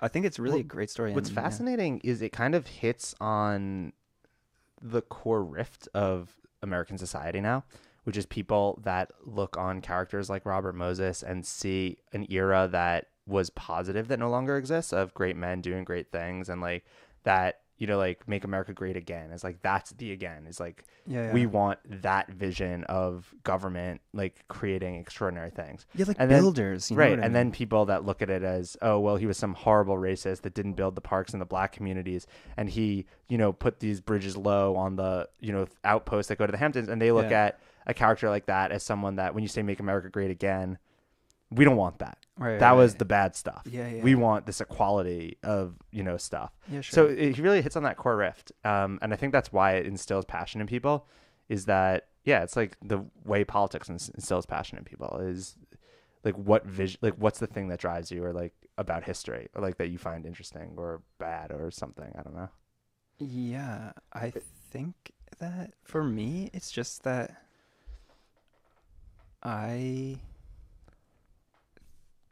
don't know. It's also he's a person that like just I love. Okay, this is a line that I just remembered just now. That in the beginning of the book he says, "It's impossible to say whether it's impossible to say whether New York would have been a better city or a worse city without Robert Moses. But suffice it to say, it would have been a different city." That's awesome. That's awesome. fucking awesome, right? Yeah. It's like, yeah, see, there I go again. And so I just think that's amazing, right?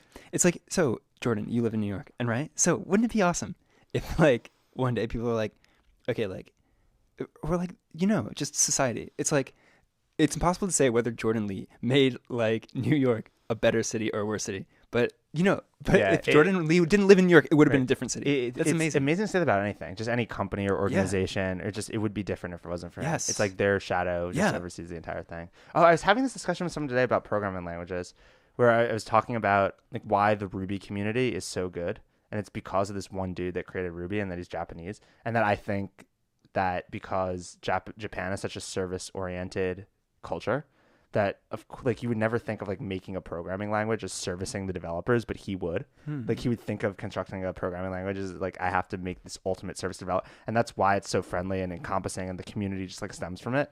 But it's like his shadow in a sense that like that community comes from. So you cannot say like whether it would be better or worse if Mats didn't make Ruby programming language, but it would be different. You know, like I think saying that about anything is really cool. But anyway, they build these statues of Robert Moses now. And like, you know that there's these controversies of people tearing down different statues of historical figures that they don't like certain things about them. Like the Civil War generals, I can kind of understand. The Thomas Jefferson statues, maybe not so much.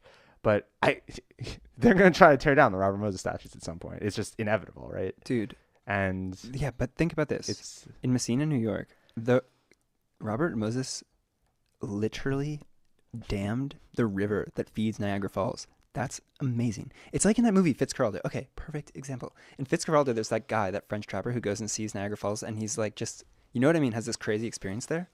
And so Robert Moses damn that fucking river. That's amazing. You know what I mean? And it's like the Robert Moses Power Dam in Messina, New York. It's amazing. I didn't even realize before I reread this book that New York is on the border of Canada.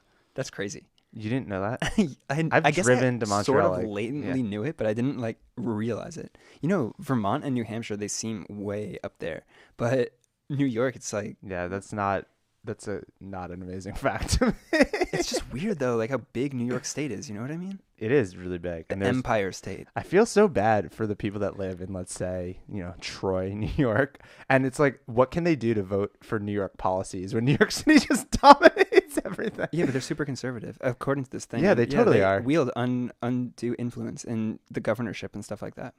Oh, because it's like county by county. Yeah. Or something? Also, I love the guys that named New York, the towns in it. Troy, must have been such erudite, like Syracuse. awesome assholes. Yeah, they just named it because after like, Greece. Yeah, Greece. Yeah.